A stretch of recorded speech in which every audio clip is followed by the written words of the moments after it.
Mother dick. Every time. Every time.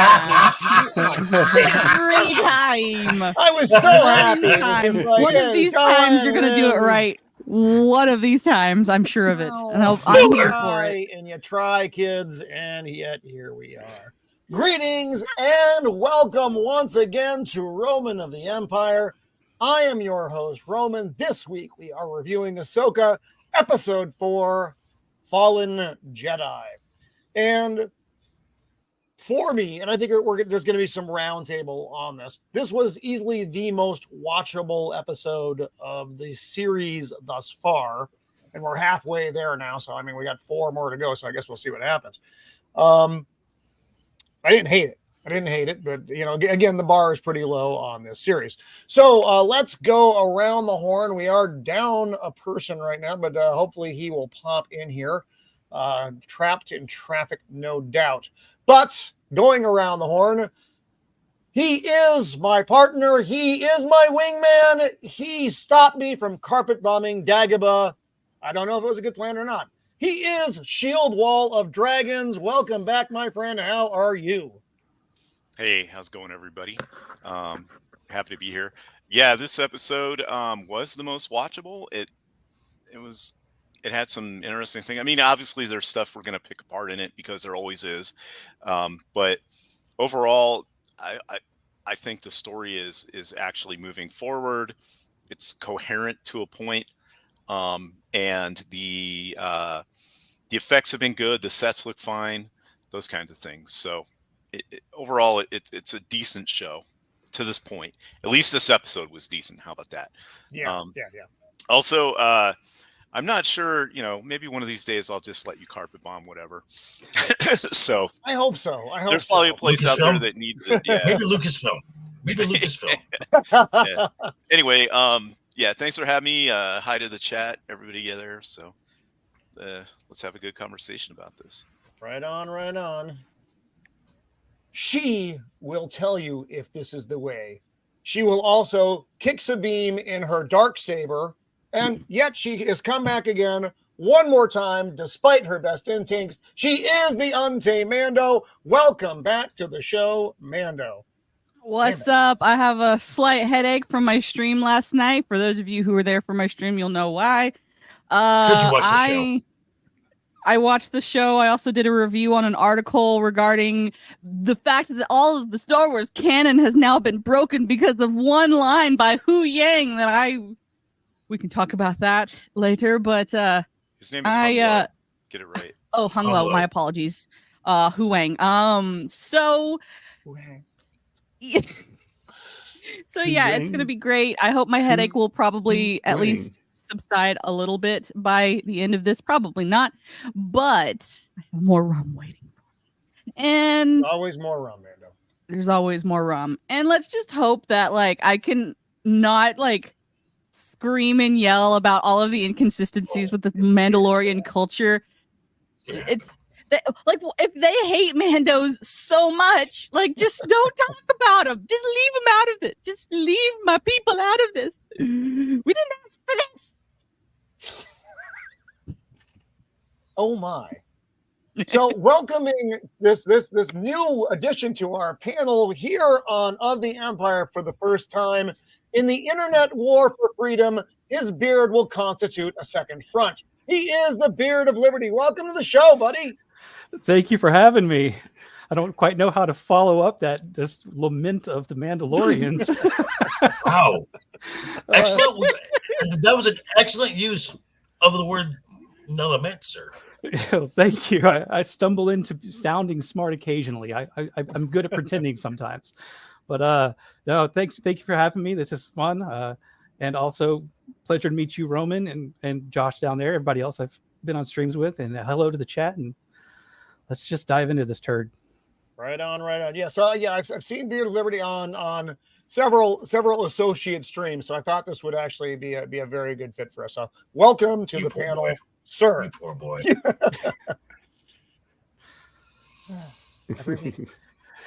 He is the scourge of Gotham, the nemesis of the Dark Knight.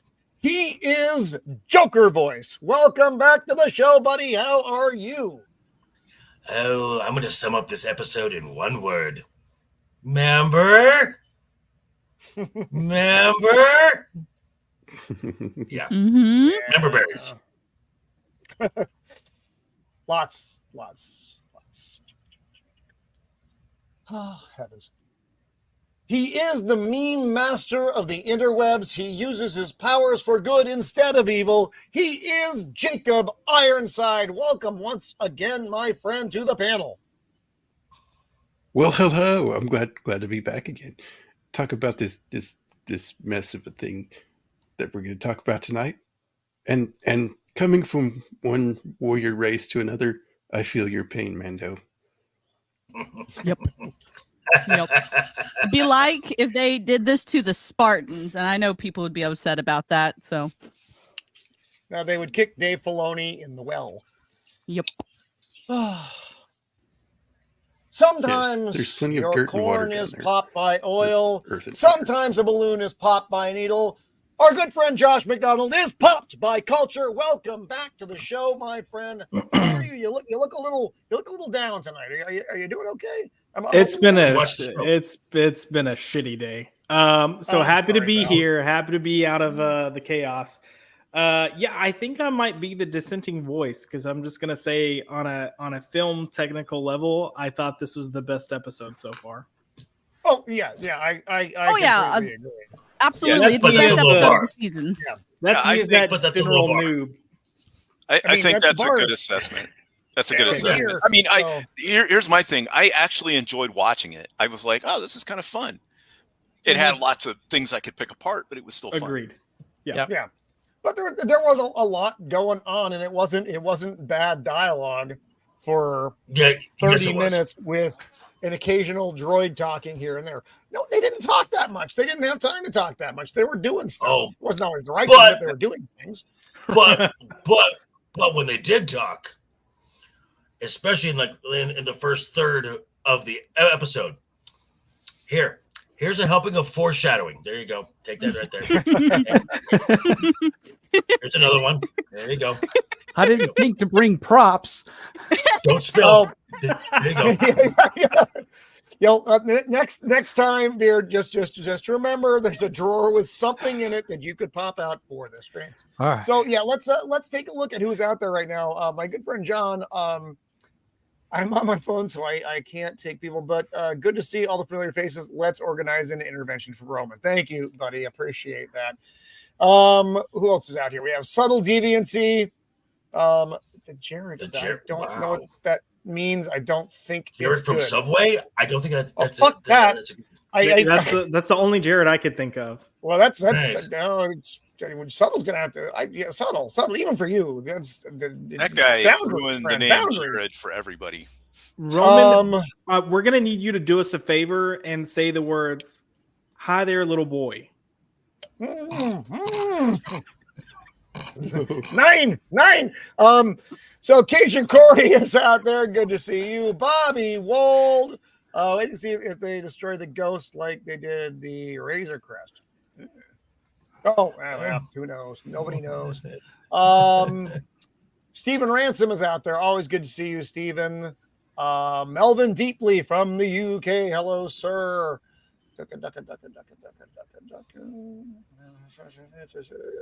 All you people already. Emperor Doomsday. Hello. And I think that's everyone. Is that everyone? Did I hit everyone? Did you get Bobby? Bobby World, yeah, got him. Bobby Yes, World, okay. got Bobby. Bobby World, yeah. Oh yeah, there it is. All right, Yep, my yep, bad. yep. I was too All right. engrossed in the whole destruction of the Razor Crest. Oh no, you got sucked into the comment. You deliberately lost. Yeah. Wow, subtle.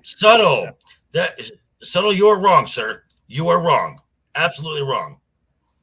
Yeah. Let's not be hasty, subtle. Besides, the season isn't even over yet. Although, admittedly, I liked this last episode better than I liked the entirety of the Fifth Element. So, I stand by it. Stand by it because you are wrong, sir. And you are the wrong. Fifth Element is an abomination and should be purged from history. All right, so we're going to dive into this episode. Again, I didn't hate this episode. So for all of you, they're black pilled, they're blah blah blah. What we do is we look at the good and bad of things. So I'm not gonna give Filoni a back rub for doing a bad job, but on the parts he did good on, I mean, I think it's blind stinking luck. Everybody wanders into one of these things. So we start off with Huyang of the Huyang clan working on the damaged ship, trying to reestablish. I have a question. What would your question be, Joker? Why is the power out?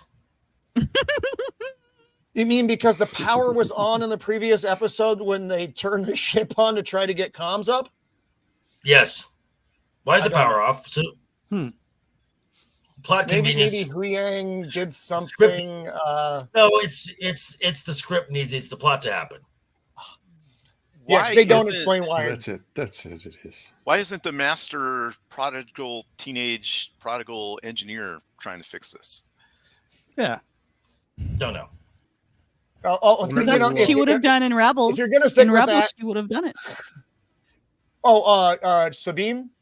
Yeah, Sabine would have been like, I can get this fixed up in like 2 seconds. Yes, I thought Sabine was like an engineering fucking master. Or Chopper. Yes, Chopper's not with him. Never mind. Genius. She is a she's a protege. She's a genius as far as like engineers are concerned. Like she accomplished more when she was 5 than most people accomplish in all of their life of engineering. Well, now they got.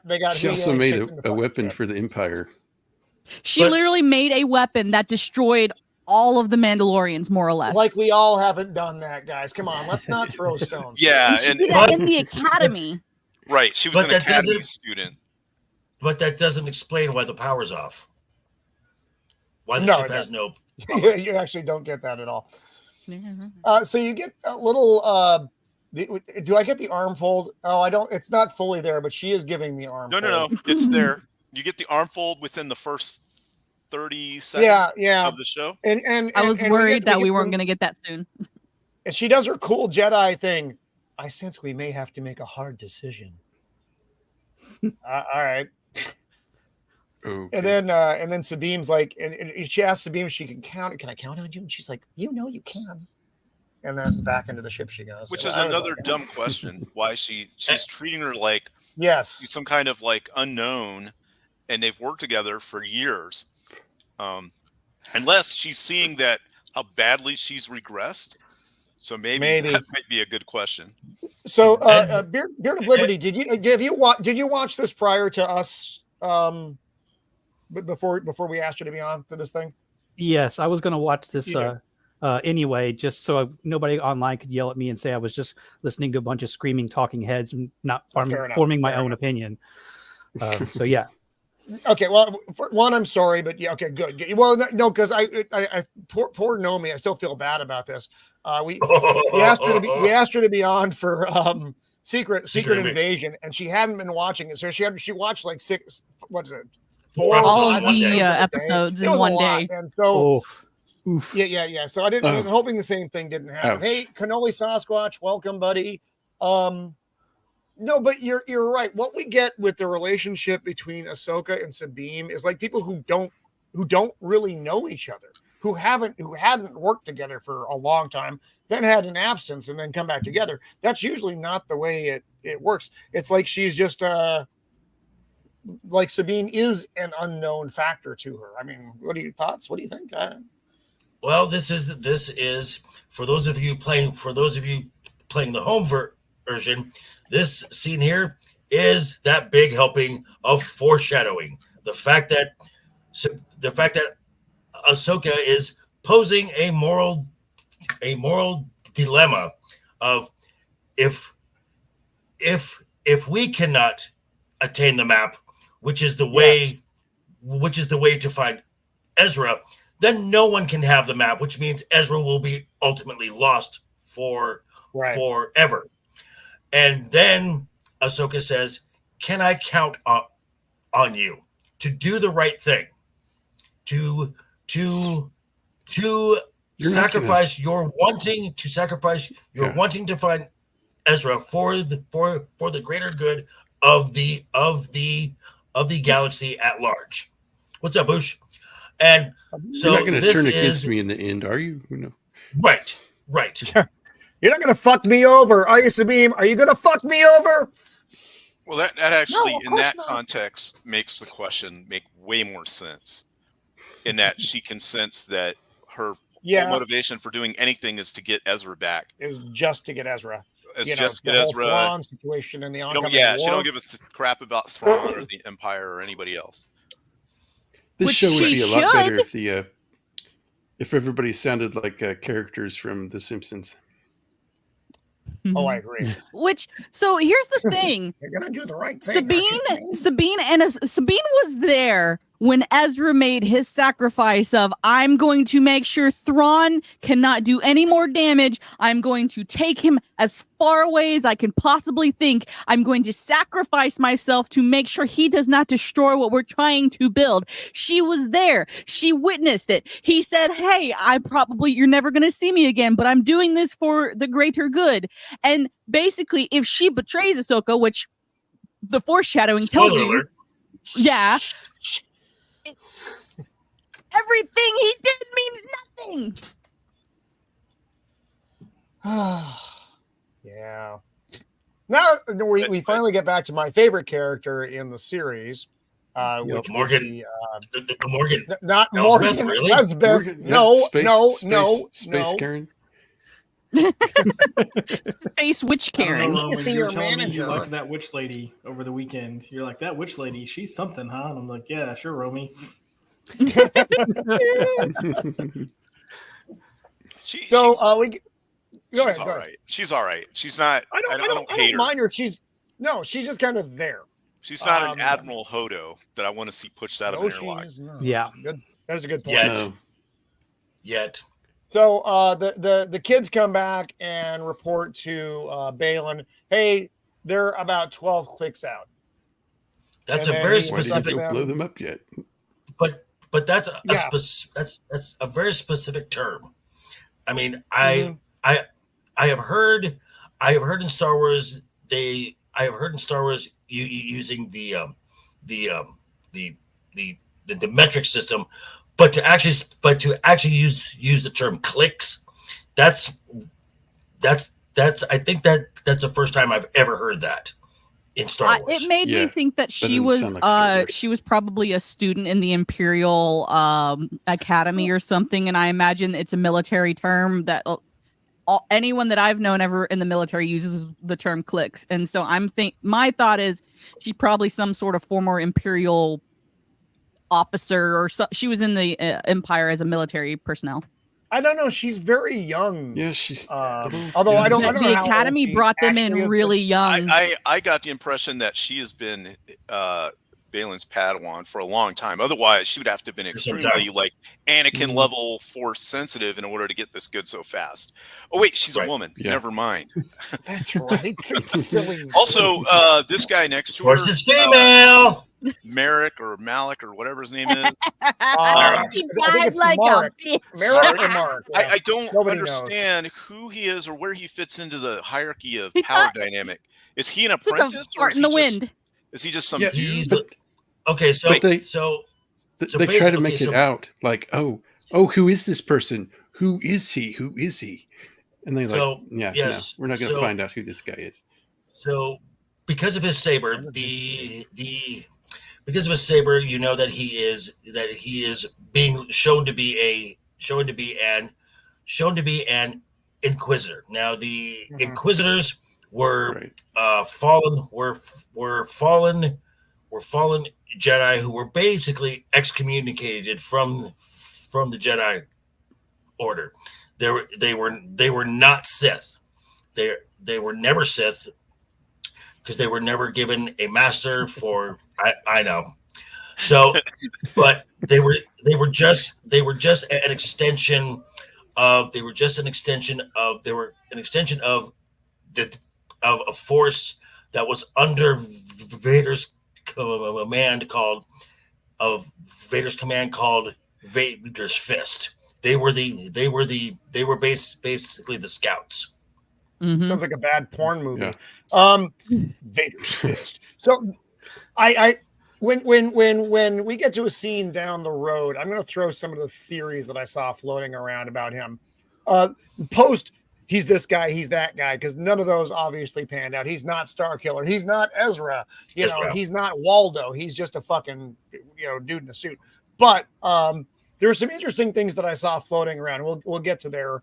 Not terribly far off. So, Mark of Reality, also welcome to the show. I can't argue. Ray Stevenson, as I've said many times, he is my favorite thing in the show. And it's funny though. Every time I hear him talk, and I don't know how many of the other panel members had seen him in Rome. He reminds me of a more mature Titus Pullo. Great show. Great show. I tell you, he should have been the main bad guy. Agreed.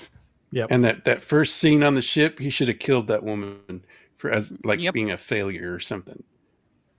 Well, I think he needed her because she knew the location of the map.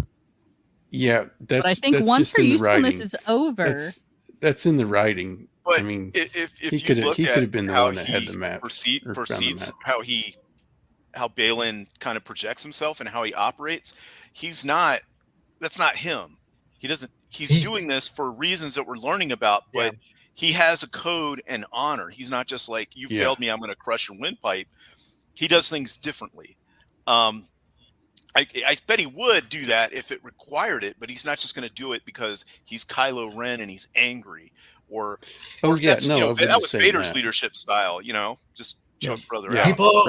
People are gonna be really pissed when they kill him off. Yeah. That will. I want to say. I hope that doesn't happen, but it's almost. It's going to happen. How you don't have it happen? Well, because we know where these events are heading. The unfortunate path that everything is on. Because there's no other way for it. Because that's what they've already the predestined. It's kind of we just don't know how they get there, but we know where they end up. So I'm okay if for the story and it really is impactful if he dies. I just don't want to see him punked. Every time he gets in a fight, I'm afraid they're going to punk him.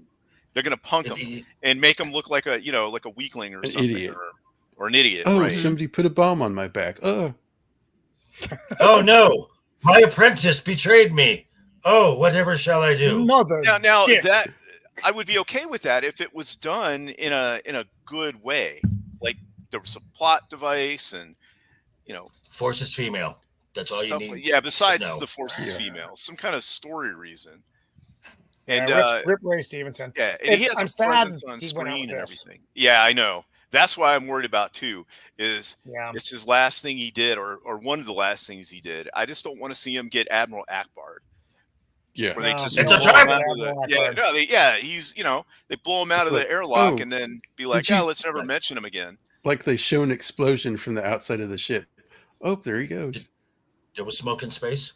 I mean, Huyang's working away here trying to fix his thing. Do do do do do. I am the doctor. Right. Do do do.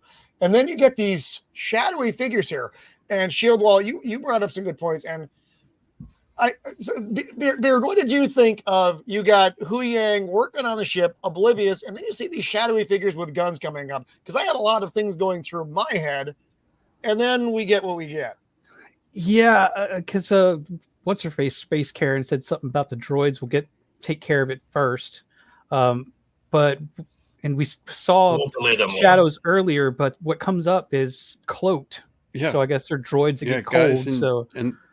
Yeah, right. But there were actual people in masks and stuff But yeah, why didn't Ahsoka sense them coming up? Right.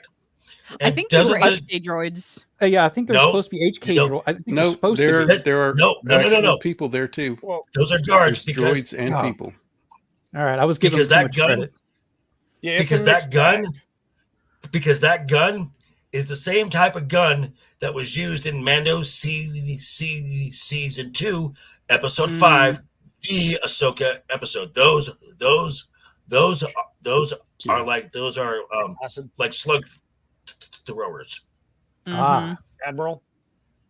See, I didn't remember that. So showing these guns, it's a long rifle. I'm assuming, they're just going to pick them off, right? Oh, Or okay.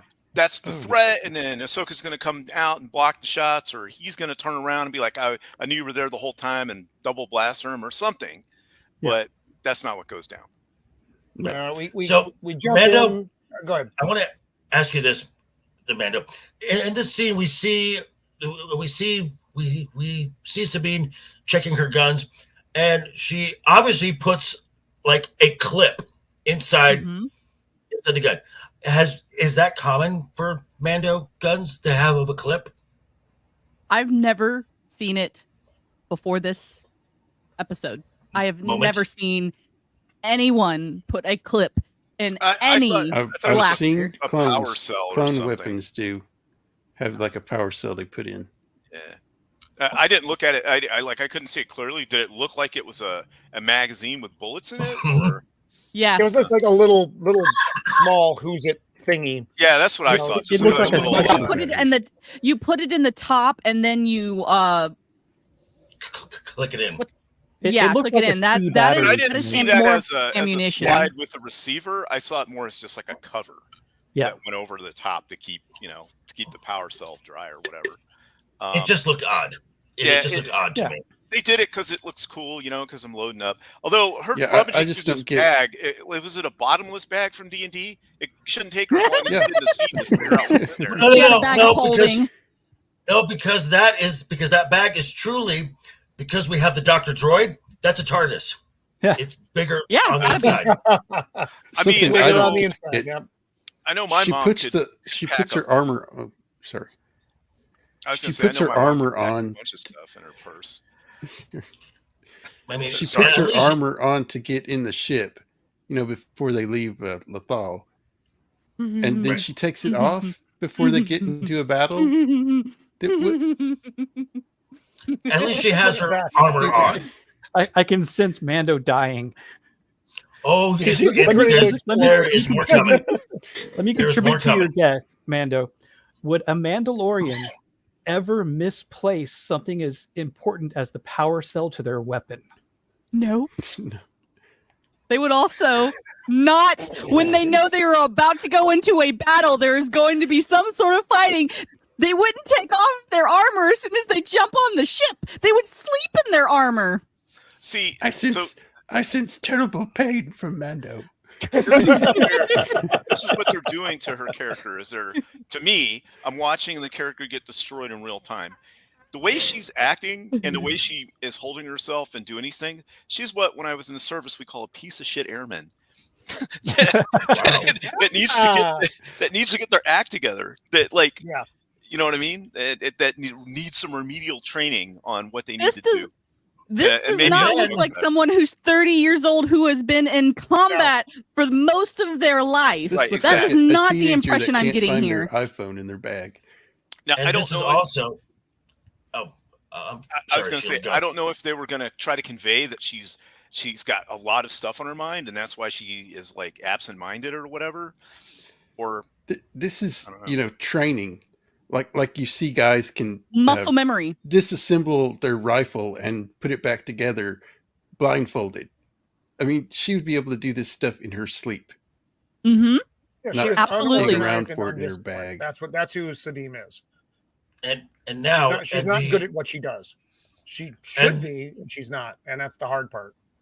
Well, and I was just gonna say she's written and played like a teen, like young adult, early 20s, going through an identity crisis. Like she doesn't know who she is. Yeah. And that's how it's come across. It's like, oh, I'm a lost soul in episode 1, and then I'm gonna pick up my Mandalorian roots. In episode 2 and episode 3, she's abandoning it and grabbing, lightsabers. And it's like, no, I'm going to go back to Jedi. And then, oh, no, I'm going to go back to she doesn't seem sure of who she is. And it sounds, I didn't see the cartoons clearly. It sounds like she should be sure of who she is. Yeah, absolutely. If the writers had actually thought, she's just gotten out of a major conflict that's lasted 30 years. Okay, she could have some PTSD after it. Show that. Show a reason why she's not up to par, Mm-hmm. And instead of being angry teenager.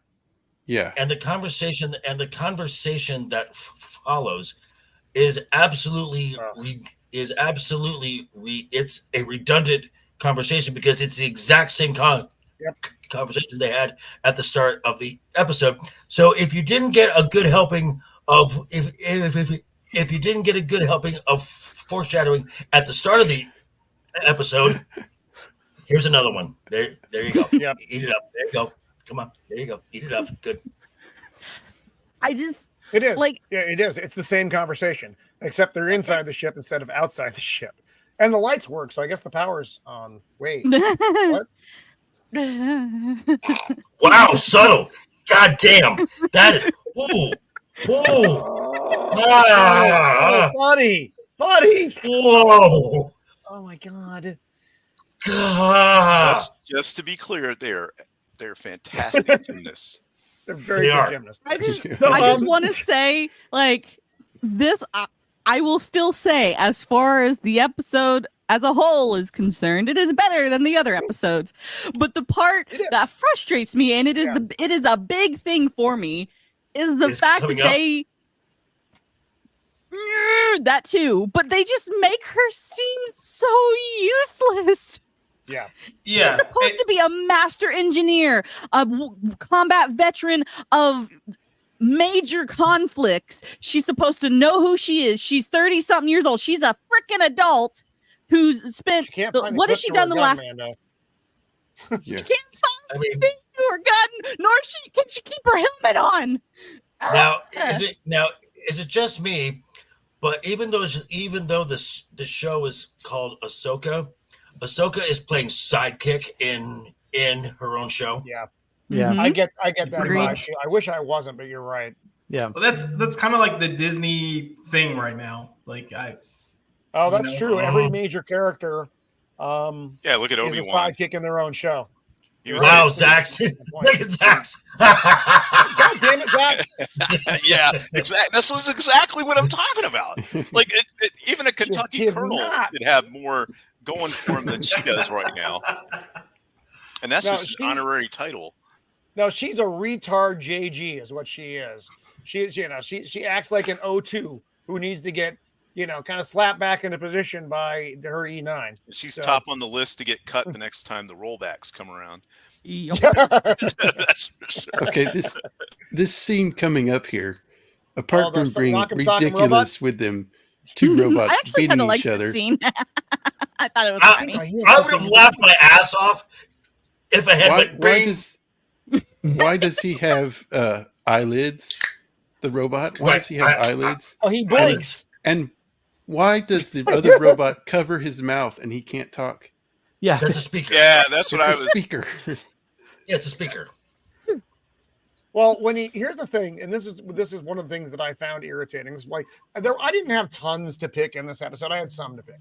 This scene was one of the things though, because Sabime and Ahsoka don't get, really figure out anything's going on out here until Tin Man kills the power.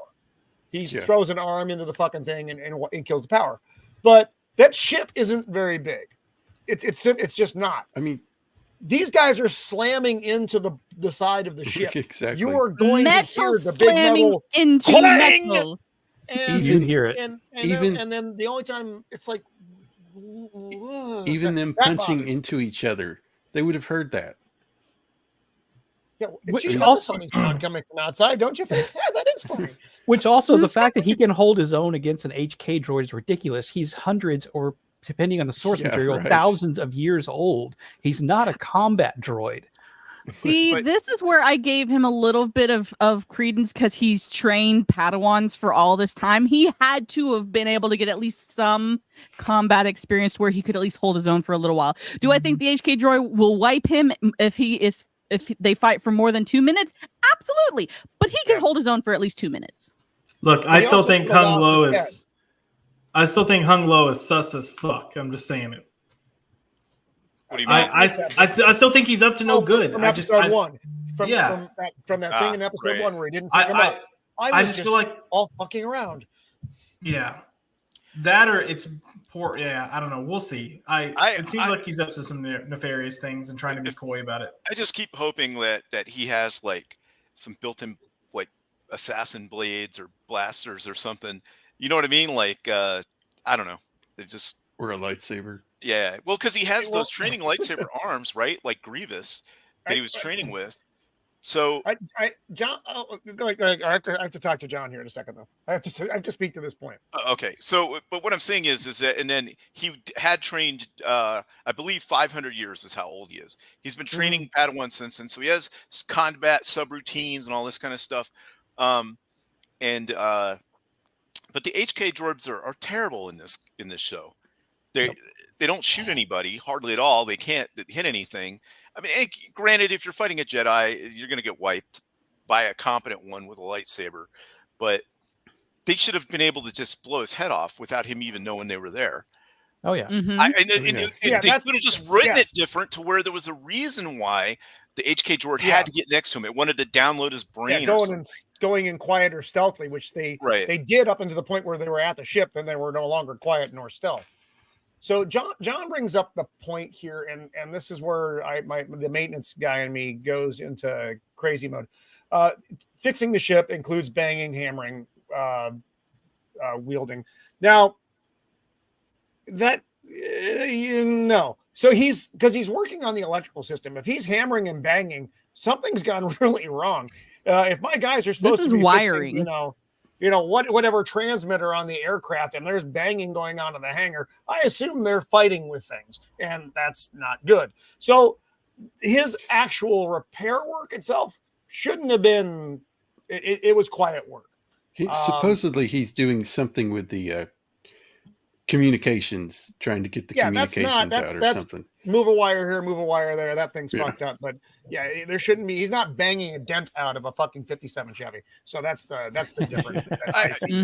But I can see that, to John's point, that might have been the thought process of the writers who don't have any experience in aircraft or anything. Yeah. So that's a valid point that he brings up. And that's just like I had certain opinions coming into this episode, and then as we discussed it, then I realized Sabine is focused on Ezra, and that is why Ahsoka is questioning her ability to do stuff, because she's so taken up by that. Where I was thinking it was more of an incompetence thing, because that's kind of what the show is showing me, but that's not what the show is trying to tell me, I think. And then to John's point, that might be. You could argue that point as to why they did what they did. But yeah. So zombie. Yeah, it's so the end of Rebels basically one, yes, where's her freaking jetpack? But so at the end of Rebels, Ezra kind of gives Sabine like this heartfelt almost confession. It's like, I have feelings for you, but I'm trying not to say I have feelings for you because I'm a Jedi kind of thing. And she definitely has feelings for him. So like, it's her boo thing, and she wants to go after her boo thing. Hold on. Hold on, because the entire thing of Rebels, Ezra's always trying to catch Sabine's eye, and Sabine is like, no. So it's not a romantic thing for it's not a romantic thing for Sabine. They are trying to portray it like that, but it is a very deep, but it's a very deep friendship that they have that grew over the course of Rebels. It was never a romantic. Here's at how least. Go ahead. Sorry. Go on. No, she'll go. I was going to say, here's how I read that whole relationship. He was in the friend zone until he became a Jedi, and then she's like, "Oh, he's a Jedi. I want him now." So that's That was basically how I it went down. always saw it. From my perspective, I think That was you're my right, perspective as well. Joker, but my perspective was that. Okay. But I think you're right, because as you explain it and I remember it now, it makes total sense that was the nature of their relationship. But Disney is trying to portray it as a Reylo kind of thing. Yep. Well, of course they are. Which is dumb because they retconned that anyway with the hologram that said you were like a sister to me. So they're trying to play out this romantic relationship where the one half that would have been more likely to have feelings just friend zoned the other half that is supposed to be emotionally invested. So they can't even keep their own shit straight. Well, it is Disney Star Wars. Come on. They break their own canon in the same episode that they established their canon. Yes, you went through all the trouble of making the hologram. Yeah. And yeah, then exactly. but she still has the Jedi hots, I guess. I don't know. So they get off the ship, they kill every one of these guys in like, I don't know, 30 seconds. A few seconds. And this is where actually Sabine acts like a Mando. She I was so happy. I was so happy for this. Okay. Because she comes out, guns going, saber darts, the whipcord. She's using all the Mando the weapons, all the tricks. showing her competence as a Mandalorian. And it was really awesome for a short period of time. Yeah, when it happened, I was like, finally. Right. Actually, now I just want to see I cheered. Yeah. I cheered. I was like, yes. Okay, and then this they let me right down. here, and then this conversation right here. Please do me a favor. Stay together. You're better that way. Don't get separated. Here you go, folks. Here's the third helping of foreshadowing. There you go. No. Robot splaining. I also took it as he sees the kind of that's such acrimony a good that's shot between right the there. two of them. It is. This is a gorgeous shot. That is a gorgeous when it shot. came up on screen Fabulous. after that, as they start actually, I'm going to go back just very, very briefly. What I did like when Sabime and Ahsoka left, they were running. They weren't just casually sauntering through the woods on a date. They actually were in motion, heading towards an enemy. They had purpose. But Sabine should have activated her jetpack. Well, she Air can't support. activate what she doesn't have, Joker. God. Yeah. Script right. Roman, it sounded like you said Sabime. I'm going to start calling her Sabime from now on. Because every time we have seen Sabine Wren, she has a jetpack. Conveniently, she doesn't have it this time because the script needs the plot to happen. Well, if you'll remember, she didn't have it in episode 1, and then yes, she clearly can't have it now because the plot needs to happen at the end of the episode. Right. Yeah. But at the end of episode 1, or episode 2, because that was supposed to be the end of Rebels. She's wearing her jetpack at the end of Rebels. Yep. Well, maybe she was, maybe she wasn't. So, did she sell it for scrap? What do y'all think of these new little ships? Oh, I thought this shot when it blew up on the screen after they were running through the woods. Oof. I was like, Oof. man, that looks so freaking good. Yep. That is. That's Star Wars. I was like, that is Star Wars. The show right though is overall really, really good. I was watching this. Look at this show. I was watching this, and this scene popped up, and I was like, "Oh, I forgot! It's a Star Wars show." It really pulls you back out of the woods, so to speak. Yeah, and I thought the forest looked really good too. Like it didn't look like it was on the volume or something. Right. It was a forest. It wasn't a desert planet with like nothing on it. This Lieutenant. I know. Now, I remember saying last week that the real Hera would have gotten in the ghost and taken off. So it was finally good to see Hera acting like Hera. Right. It was great. I was like, lines. Hera again. Yeah, the dialogue is terrible. Right, I it don't is. like her lines. The dialogue sucks, and I don't like her the way she says why she does what she does is not the right thing. well, I'm a general. I can do what I want. Oh, no. Yeah, and then what am I supposed to do? You need to speak to, the actual your core motivations. I'm not going to let my friends die on this fucking planet because they said no. I'm going anyway. You don't say, well, I'm a general. Yeah. That's fucking stupid. And that's just my take on that. What I would have wanted to see is from the beginning is in a uniform, not a pilot's outfit, an actual uniform. Then when they tell her no, you see her in her this outfit, fighter pilot outfit, and that would have been much better. Yeah, I was going to say it would have been better if she basically just like threw her insignia on the desk and said, "I'm out." Right. And then the way you go next with that is she's flying away in the Ghost, and she gets surrounded by X-wings, and she calls over the comm, saying, "You guys can't stop me. I don't work for y'all anymore, or whatever." And then they just say, "No, we're just going to go with you," or something like that. Loyalty with the troops like that. Yeah. My biggest problem with this scene is she totally screwed this guy. He's like, "Well, what am I supposed to tell the council?" And she's like, "You'll figure it out. You'll think of something." You're all right. And then what I'm going to figure out is that I'm going to tell him that I don't know where you're at. Yeah, exactly. Right. I'll just. You never send somebody into a meeting and just say, "Figure it out" like that, especially if you're going to. You'll think of something, and look then just the look on this man's face. He's so dumbfounded. He's like, because he knows he's dead when he goes to that meeting. He's going to get wrecked by the leadership. I'm so fucked. I hated this whole exchange. Like, as far as dialogue, this is my least favorite part of the entire episode. The dialogue was bad, but the dialogue was bad. But the fact that Hera acted like Hera, and in the sense that I'm going no matter what. Yeah. Yes, that I liked. They could have done it so much better, but it was just nice to be like, oh, we have Hera back at least for like 2 seconds.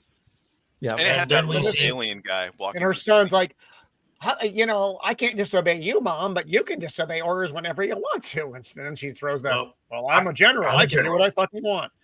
Why is she taking her kid on some combat mission? Yeah. Also, you're a bad fucking parent.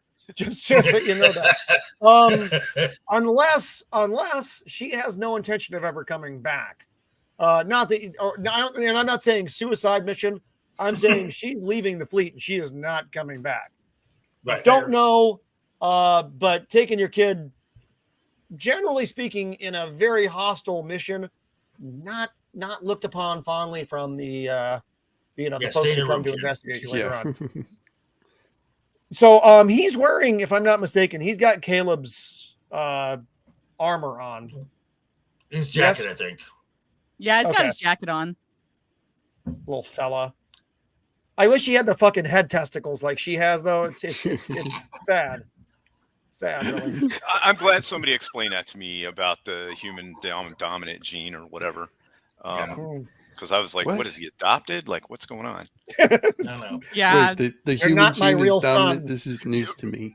So apparently if a human and a they're called Twi'leks, right? Twi'lek. Yeah. Right. Mm-hmm. If they mate, then the child will come out looking human because the human gene is dominant and it'll suppress the genetic, at least how they look. There is a Clone Wars episode where there's a clone that has left the war, and he's married a Twi'lek and has half-breed children that have little, whatever they're called. I don't know what they're called. Cher had a song called "Half Breed," if I'm not mistaken. Half-breed. Oh. Yeah. Oh. So I'm glad that somebody explained that to me, and I'm like, okay, sure, that's how you want the science to work. Fine, just don't go change it later on.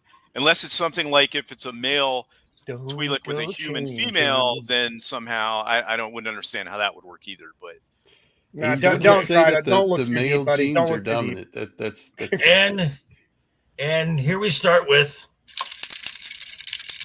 because it is a good looking scene, though. Remember Carson Teva?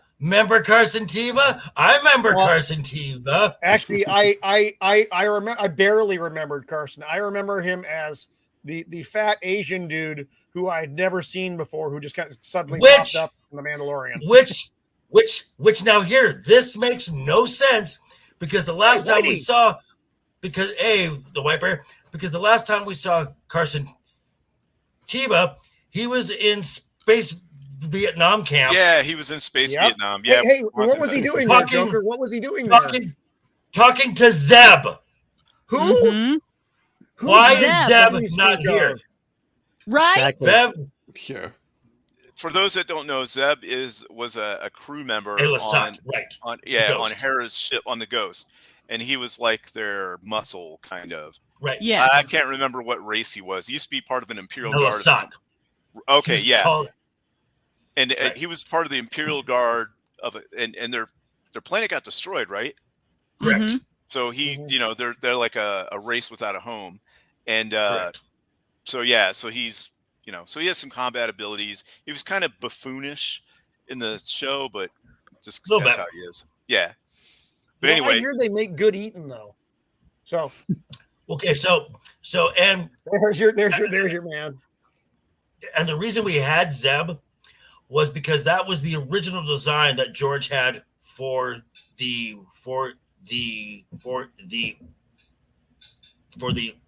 Wookiees. That was the original design. Well, and thank God someone steered George away from that. Gary so Kurtz. Here's Carson. He's saying, "Yeah, we'll go with you." Okay. Yeah, Is and on your mark, Phoenix leader. is this guy a producer or something? Is that why he's in all these episodes?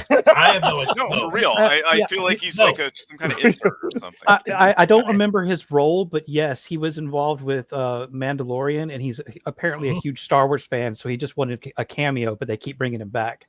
I'm a huge Star Wars fan. Can I get a cameo? I mean, it's neither here nor there. I think he's an all right character. Whatever, if he's there, I don't really care. But just he has amazing tracking abilities. If you remember, Yep. he found the secret Mandalorian camp in season Right. 3. Yeah, Right? yeah. He appeared first, Mandalorian season 2, episode 2, the Ice The Spider Marshal. episode. Oh, the ice No, spider. that's Yeah. episode 1. Fucking ice spiders. Not good eating, by the way. Okay, they jump to hyperspace and away they go. Roman, And now the giant. I was going to make a very crude joke, which I'm not going to do here. Roman, Giant, I have a Valkyrie. picture of those half-breed kids from that Clone Wars episode. If you want me to show it, Yeah, go ahead and share them. okay.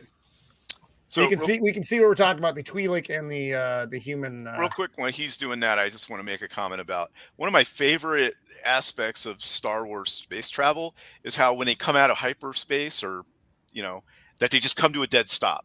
So they just come in and then immediately start firing their weapons. So like that to me is super cool. So okay, so the little kid on the right is the Both of them are. both. Really? They're both his Yeah. kids, but they look. Yeah, There's a obviously mixture. they got the freaking head things. So what? Oops, oh Alright. God. There we go. So back to the space ring. Not saying it. You nearly did. I did. I wanted to so much. Now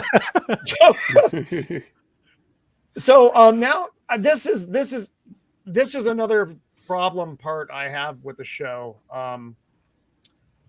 For reasons I can't begin to guess, they haven't loaded the coordinates to travel to the other galaxy in yet. Right. They've been clearly fucking around for several days. Doing what? I can't begin to guess. And he's like, yeah, we should probably be going. And she's like, is that fear I hear in your voice? He's like, experience. that I was like, yes. I was like, a good rub it line. on her face, put her face in it like a cat with crap. Mhm. Not that you should ever do then- that, Push her- but Push her off the I cliff do- and take over. You have the coordinates now. I do think Well, they and very again, briefly.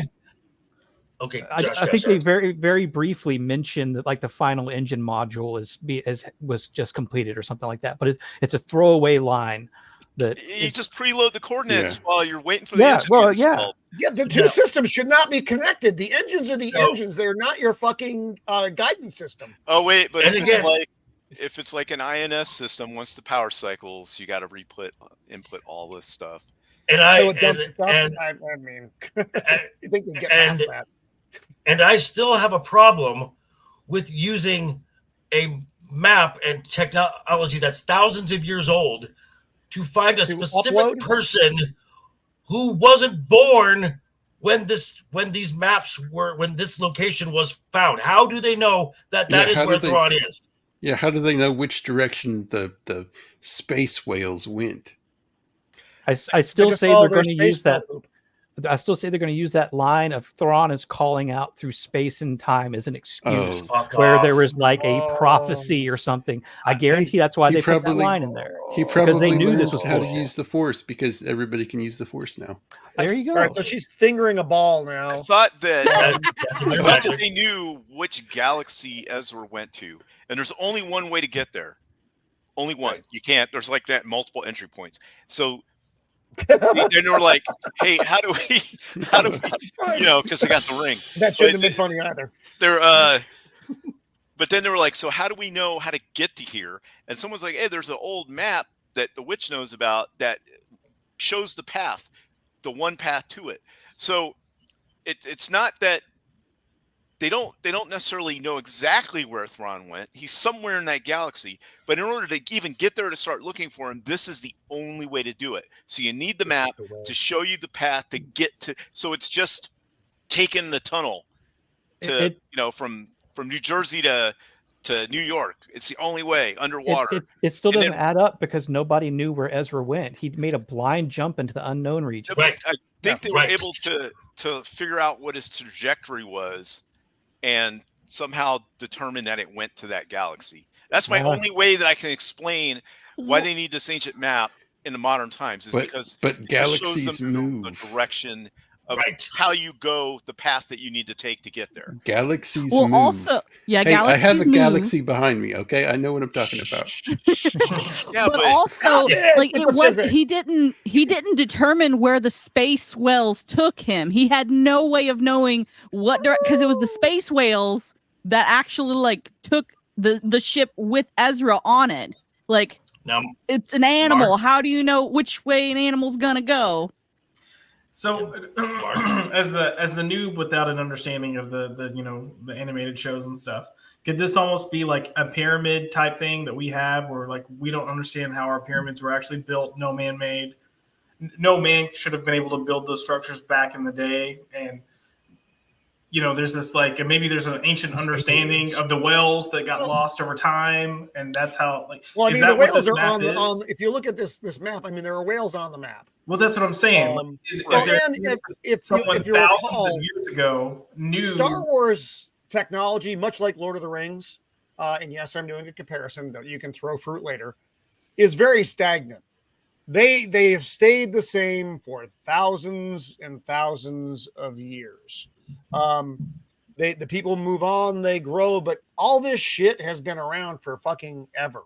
Why is that? Don't know. Doesn't it's just one of those. Right. They've had hyperspace travel for thousands of years. So if not alien empires and races that have come and gone, they've gone extinct, but their technology lays buried. There's witch cults and all this other stuff that come and go. So there's a lot of meat for talented writers to come up with new stuff and be like, hey, look at this. Yeah. You just got to explain it right. All I'm saying is that I think that's why they want the map. They didn't explain it very well in the show, is that it shows the one point of entry to get to the galaxy. They know Thrawn is in that galaxy somewhere. Somehow they know this. They didn't really explain that clearly, but you need the map to know how to get into that galaxy. They build the ring so they could go get there. And apparently the ring is so big so you can stuff Thrawn's ship in it and fly it back. Which is what's going on. Why they couldn't download the codes first, who knows? But it feeds into the rest of the story. Last night on Wiki Be Bad, they did. I'm sorry, Wookie. Why is Subtle in YouTube jail? What happened? I don't know. Probably last night on Wookie Be Bad's channel. Oh, he was doing like trouble, Subtle? Oh, all right. Subtle got in trouble. On Wiki Be Bad's stream last night, they were doing a watch party of this episode, right? And Beard made a good point they took some stuff from Stargate here. I think. Right. Beard. The look. Yeah, as they're like, it's like they're locking in chevrons. The readout on the computer screens. Yep. Mm-hmm. That's a good point. And it's almost the correct number. And this is really just for to have the ticking clock. So, yeah. So yeah, because they love a ticking clock. But at least the droid didn't call out. I mean, good. I was going to say, at least the droid didn't call out first chevron locked in, second chevron God. locked in. It's Oh my God, dude, right. I have Thank God eyes. You don't need to, Gosh. So anyway, that's what he's doing here. I mean, you see the things lighting up and they're locking in the coordinates. All right. And again, why didn't this happen earlier? Nobody knows.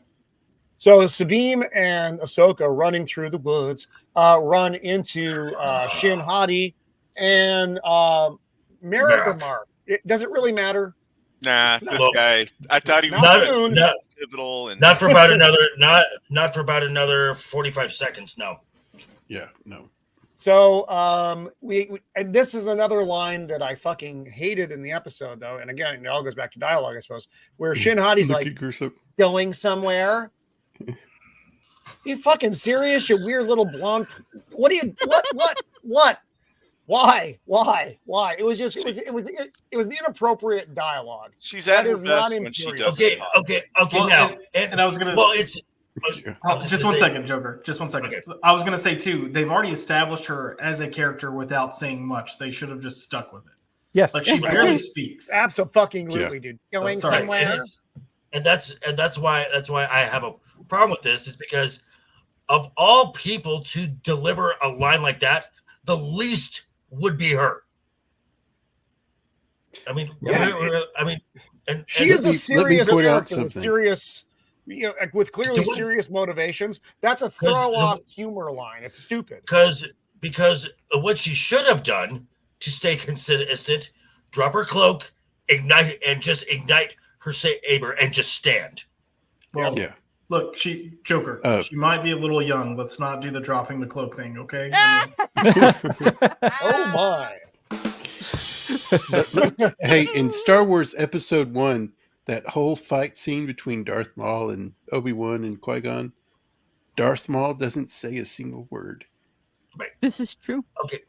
And he's better for it. Mando. Okay, in this situation right here, would Sabine drop her scope? Yes. Why? To make a shot that is long distance, and also so she can make sure she is accurate. Okay. Her scope is a wreck. So that's it. Now we just have unnecessary staring, which we get a fair amount. And then everybody lights up. Except for Ahsoka only lights up one lightsaber. One saber is worth two. Held backwards in the wrong hand. Yeah. Right. Thank you. It's in the wrong hand. It's the wrong hand, yeah. Hey, sorry, Melvin. We're not professionals here. Sometimes we fight over the button, and it kind of goes off. We do. It's true. She's not impaling herself here. That's just an interesting shot. No, I'll give them credit. The choreography was better than it has been, but it's still not amazing. Not much. Yep. It's like a low bar, like we've been saying. And this is Sabine should have used a flamethrower. And again, okay. So we have three people here with melee, the weapons. Sabine is the only one with range weapons. Boom. Why is Sabine closing the range to get closer to a melee weapon? The only reason a Mandalorian would do that is so they can use their flamethrower, which offsets a lot of force ability. Like the Mandalorians' whole training, like their whole culture when they train is specifically to counteract everything that a force user can do. They can use the force. Okay, well, you can't use it against fire. You might be able to slice through some stuff. My armor, you can't slice through. You use your force powers. I could tie you up with my projectile weapons like shotguns. Yes. Absolutely. They make it stop to a where shotgun the blast. Force users are incapable of using the Force effectively and two, against them. They have a jetpack and blasters to keep distance so they don't get hit Yes. with the lightsaber. Absolutely. Range. And so right now, and America's and, go ahead. and the high ground.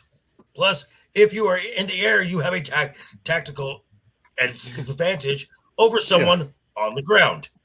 Sucks. Jeez. Let's focus on the puppet flipping.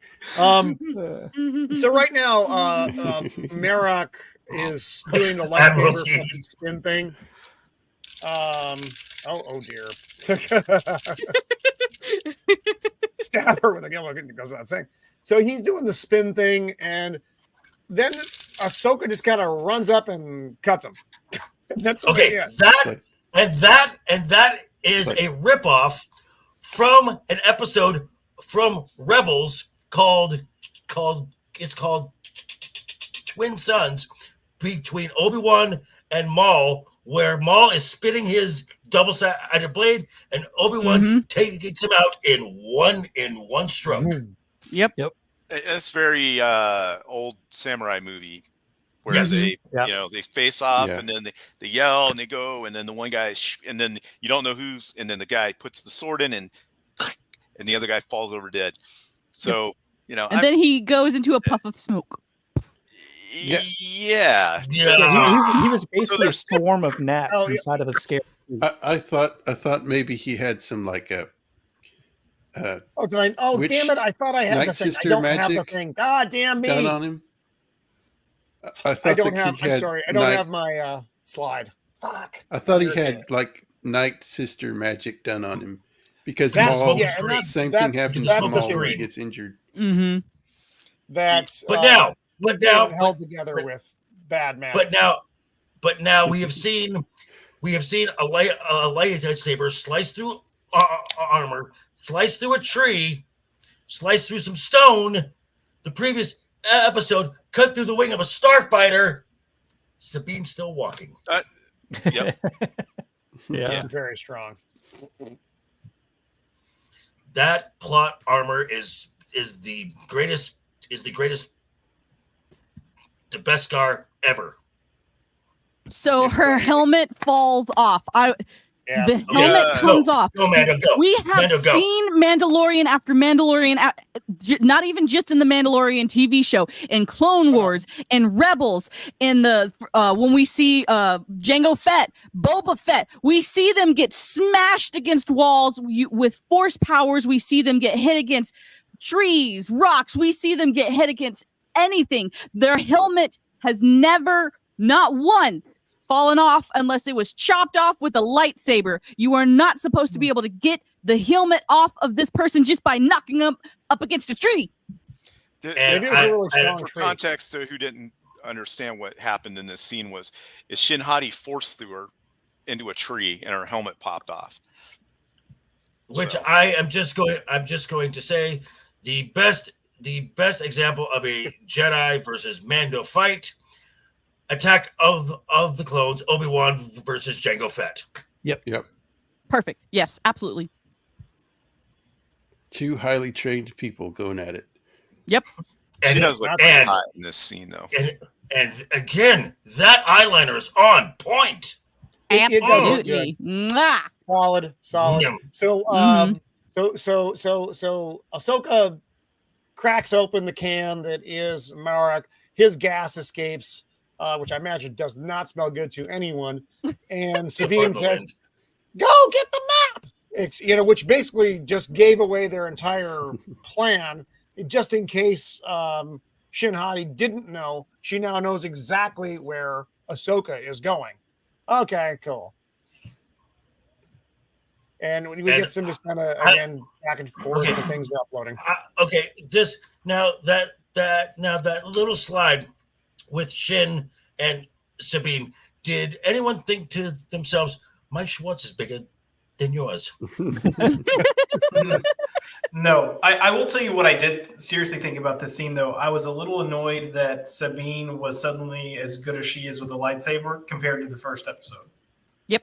Yeah, I mean, given her 2 days of training that she's had since their last encounter. Exactly. Yeah, which is why they should have went the Mando route. And if she was going to beat her or somehow incapacitate her, it should have been actually, the way it plays out is what I was about to say. But anyway, she basically beats her with her Mando training. Yeah. Right. Yep.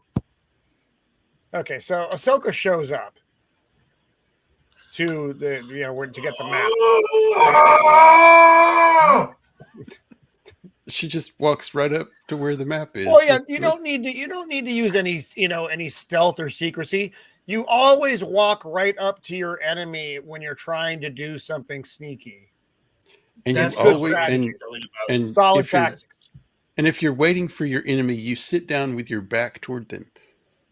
Yes, that's because Baylan is a badass, and he's not fucking worried. Yeah, he's not. He knows what's up. Yeah. And so also, I don't think Ahsoka would be the kind of person that would try to stab him in the back. It's got to be more of a honor, because exactly. Baylan actually respects Ahsoka.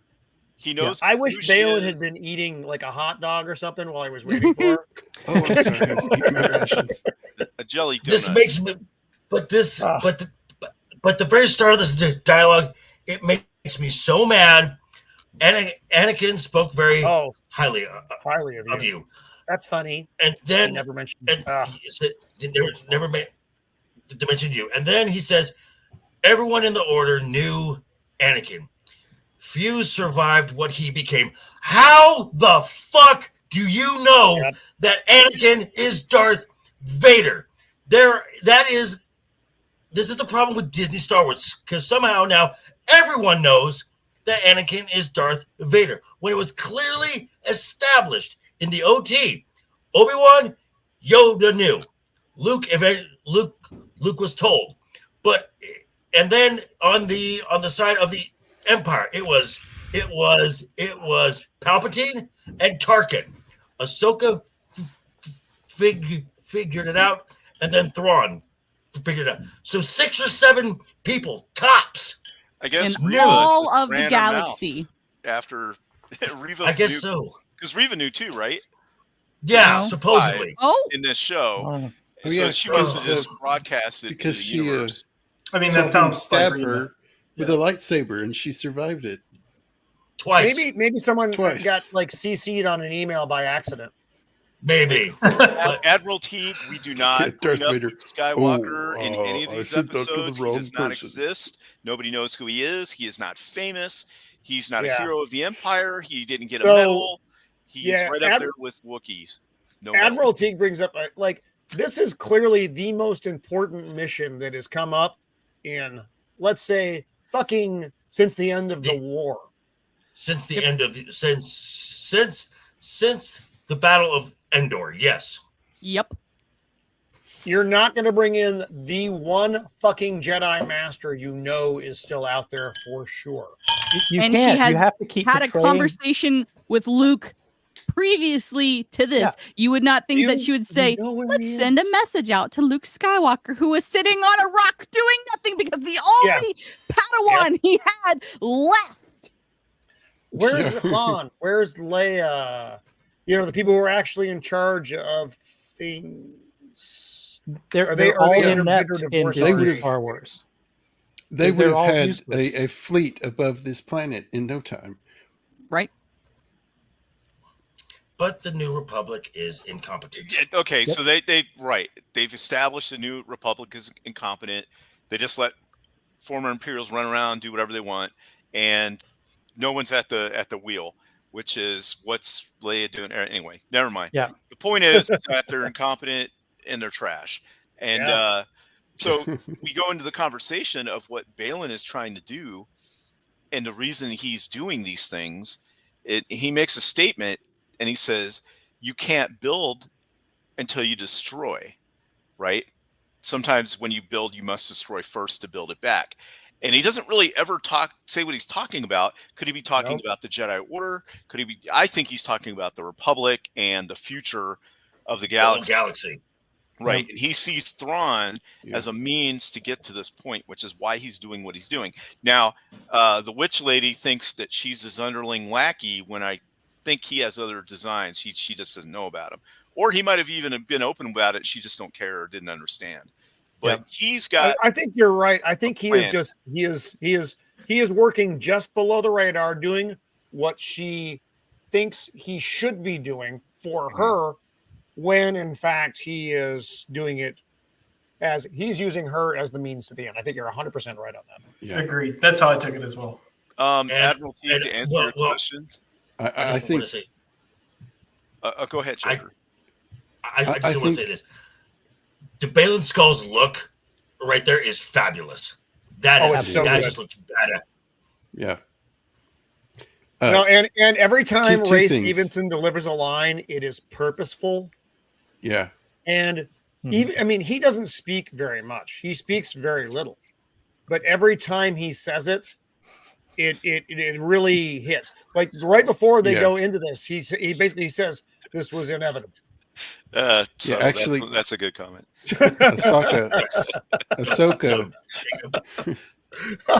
Ahsoka ignites her lightsaber, and then he's like, "Oh, this was inevitable." Then he ignites his. But two things: his performance here to the end of this episode was fantastic. Yeah, the only thing that broke it for me is when he pulled his lightsaber off. You could tell it was plastic. Oh yeah. It kind of jolted. It kind of took me out for a minute. And I love his style. I love his fighting style. And that's like a Louisville Slugger. He is swinging for the fences. It is all power. Heel versus Babyface pointed it out that they're using samurai and European sword techniques here, which I thought was cool. I thought it was a neat touch. Oh, actual techniques, yeah. So, no, it's not prequel fighting, but it does still look good to me. This scene, and far better than I still have a major problem because Ahsoka is basically copying Baylan's style, a power style. That is not Ahsoka. Ahsoka is athletic. Ahsoka is athletic, quick, strike, guard, strike, guard. Yeah, she's more of a Form 4. Yeah, I agree with you, but I think what they were trying to do here, and I think it's member berries again, and they did it very poorly, is she goes through different fighting styles. She starts out the Obi-Wan, the classic, just like, old style Obi-Wan and Luke. And then at one point she does the Anakin thing that you see in Revenge of the Sith. Yeah, exactly. Joker, the over the head. Yeah, 5. Oh, yeah. So they're trying, I guess, to show that she's trying to adapt to his fighting style, but she never relies on her own strength the entire time. It's just speed. Exactly. Athletic. Oh, this was stupid. And she is experienced. Okay. And she has the Force. Just pull it. Yep. Yeah, she's not an inexperienced Padawan. She has her legs. She is a Jedi, despite the actual formal title. She's had enough experience, and the fall of Mandalore, or the siege of Mandalore, and then at the end with facing Maul. Those were heavy fucking episodes. She is a fighter, and she knows, and she has her style. She knows what she's doing. In this, you're right. She's trying to match punch for punch against the brawler, and that doesn't make any sense. No.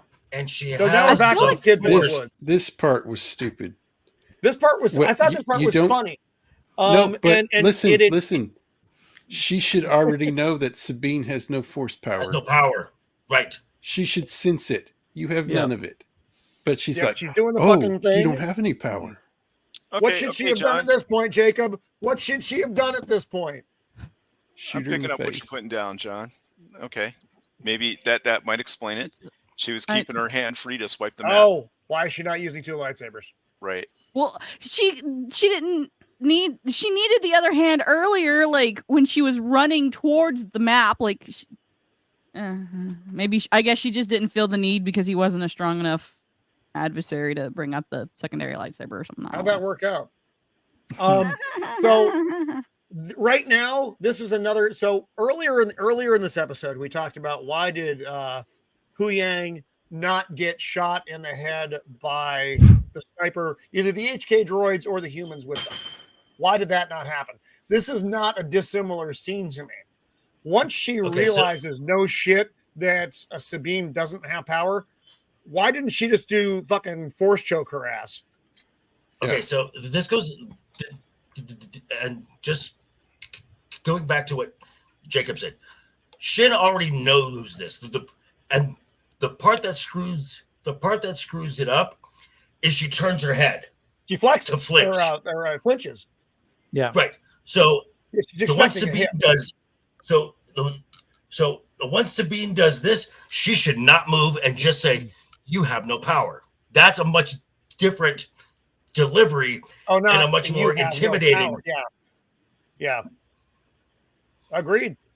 Yeah. But then she should have choked her ass. Well, here's the thing, though. Like, she being a Mandalorian, like, even if she didn't have force powers, she has, like, there are certain things within. There are weapons that she can use out of her glove. Her and she does saber darts, and she does shoot her fucking some little sparkly thing at her. I mean, I don't know what it is. I'll give it credit. That was clever. I like that. Yeah, because she's got her hand out like she's doing the force, but she knows she doesn't have the fucking force. But it does throw the other lady off guard. Flamethrower would have been a flamethrower would have been far more effective. Fuck! Now I'm on fucking fire. Fuck! But they didn't do that. They did sparkles. And why are we sparking? And in a previous scene, there was smoke coming off of the blades. Yeah. Yeah. I will ignore the sparks and I will say this is lit beautifully. Yeah, the lighting. I don't know if you think they enhanced it. I mean, obviously, this was done in post. Look at Baylan's face, man. Yeah, that's good. I enjoy, and again, I know there are flaws, but I still enjoyed this fight scene a great deal. Okay, I didn't, and I also like seeing there was one. Action. There's one major part where Ahsoka, because I guess because it visually looks cool, where Ahsoka sticks her leg out to press against a rock. That's the worst thing you can do because now you're only on one leg. All Baylan has to do is just sweep the leg, and she's dead. Sweep the leg, Johnny. Sweep the leg. Sweep it with a fucking lightsaber, and she's on fucking one leg. I mean, and hold on. Okay, here we go. Indiana Jones. There you go. Indiana Jones. Yep. I thought the exact same thing. I grabbed this screenshot the night I watched this, and then went and grabbed a screenshot from Indiana Jones and made they're the same picture meme. I just had to do it. Yeah. Frame for frame. Except she's so badass, she doesn't scream. She just kind of winces. Mm-hmm. Mm-hmm. There you go. Yeah. Still fucking burning. Fuck! I got dropped it. Because you have to make sure that the marks are seared into your flesh, in case they get away. So to comment on John's comment here, no, not all Mando weapons are made of Beskar. That is a myth. Their armor for sure is Beskar, and the little, I forget what they're called, the little flying, the swallows, or yeah. That yes.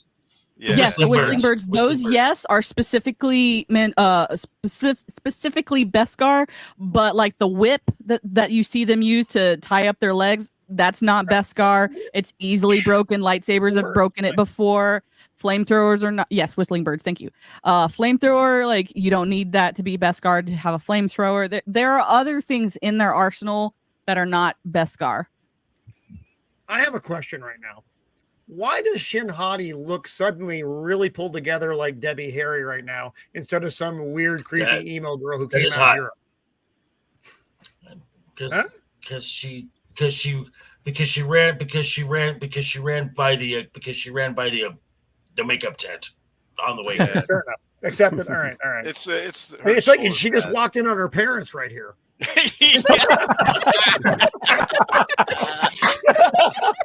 Wow! Flip that! Ooh. Mom and Dad are wrestling again. I thought I heard screaming. Yep. Mommy, no. That was great. I heard grunts and screaming. Sorry. What's going on? Oh, I apologize. Go back to bed, sweetie. Good Melvin. Nothing to Everything's see here. Get Look, the map. Stop. She got her looking at us and get lightsaber the she map. dropped, but Sabine didn't get her helmet. Okay, so no, Mando. Mm-hmm. Is it part of the Mandalorian code when you're on the field of battle, you never leave your armor behind, any piece of it? Correct. Okay, You so never leave a item of your armor behind because your armor is part of your life. It is what protects you. It is your second skin. If anyone is familiar with the Halo series, the Spartans, their armor is like a second skin. The same applies to the Mandalorians when it comes to their Beskar armor. It is like a second skin. They feel comfortable in it. It's supposed to basically be like they don't need to take it off unless, they take off their helmet to eat and drink their food and whatnot. Like on the field of battle, you don't leave it behind because it is the most important part of your arsenal. It is what protects you. So Sabine leaving her helmet behind, and what eventually happens in a few moments here, would you say that that's symbolic of her eventually just betraying Mandalorians? Yep. Absolutely. I don't consider, because of a few things, but that in particular, that is symbolic that she is leaving her Mandalorian culture behind. She is choosing to no longer associate with the Mandalorian code because Maybe that she is got one busy. of the... What? Nothing. What did I miss? Sorry. Maybe she just got busy. She was occupied. She had other shit going on. She just didn't have time to go pick up her helmet. I know. Well, If it's important, you make the time. I understand. If she gets hit in the head, like, whoops. Right. I like this scene. Ahsoka's in the middle of a battle, yet she still finds the time to force throw Shin Hati into a big fucking rock. I thought that was nice. It was a good use of her power. But that drops her guard. Right. Yep. But then. And then Baylan takes advantage of it. I mean, he's not letting a moment go by. He's fucking up. I love his strikes, though. I love his strikes. He is just wailing away. And then, also to answer a question earlier, and Mandalorian like armor was passed down from parent to child. It didn't have to come to this. But second saber, whap, done. She has a second lightsaber, Joker? Yes. What? I thought she only had one based on everything I've seen in this episode. Burned hand or no, in that situation, you grab it. Yes. You're about to get pushed off a cliff. But why? She is defending one-handed, right? Yeah. Yeah, so it's probably against a much larger, more but I mean, her other hand presence. She's using her non-burn hand to do it, so I buy it. Did you do a push? But could she not use the Force to get her lightsaber to? Yep, she does right here. Yeah, she's we've Force pushing. We've seen that before. No, I meant her second lightsaber. Like if her hand is burned. Yes, I don't think the Force can cares use if the your hand is Force. burned. You can still use it. Yes. No, that's my point. That's my point. Yeah, Like, totally, dude. Yeah. Admiral Teagan, the previous two episodes, they show her wielding both of them. Her second one's a little shorter than the first one. They show her. They show her in the beginning of this episode using both of them. Guys, what happened is when she did her cartwheel on the spaceship in space, one floated off. It's gone. Oh, Go back and watch the episode. It's there, I promise. Hey Disney, But if you can just she add that in. she I'll never back and learned show to you. hold on to her lightsabers. So yeah, I Always think losing here them. she is trying to like use the Force to help defend, but he's overpowering her. Like her Sabine, other hand. Yeah. or I something. get it. Destroy it. My point is, don't use the Force for defense. You have a whole second lightsaber. Use your Force to get your second lightsaber for its like an attack. Right. Mhm. Yes. Like he's Yes, defenseless Sabine. at that point. Yeah. So Now, Sabine. if Here Yes, we come. destroy it. I said destroy it, not your hands too. Yeah. right, Yeah, exactly. I'm just gonna That's a little. That's set this to that's- shotgun mode so I make sure it blows everything off. Now, Yep. right now, Sabine is using the map as leverage, which, to her credit, makes sense at this point.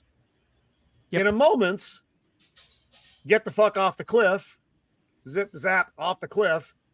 It no longer makes sense. She no longer has the map as leverage. Now the map is a liability, and that's all it is. Mhm. Unless This was great. She would have This whole destroyed it, dialogue from. but you're from not Ray like here. her, are you? No, Well, you are not. He still needs the map because the code isn't done yet. Yep. They got to put it back in the Right. receptacle. I Which, think those last chevrons. Yeah. hold on. I have a problem with that.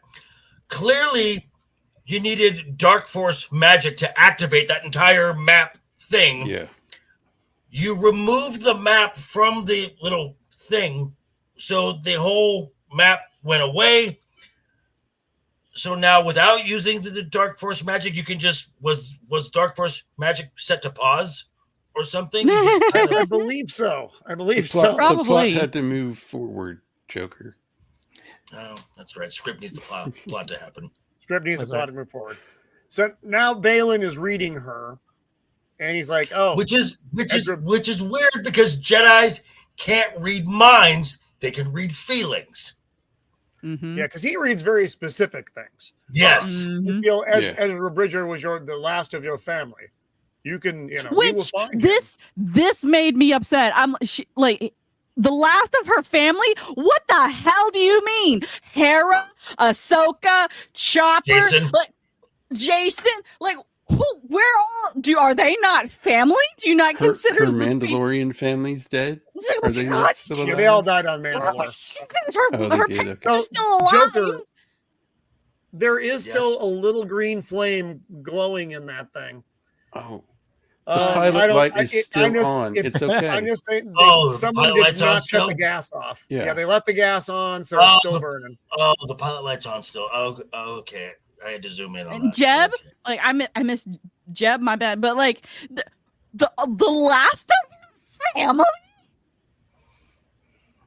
So If he Hera convinces was there, her. Hera would have destroyed the map.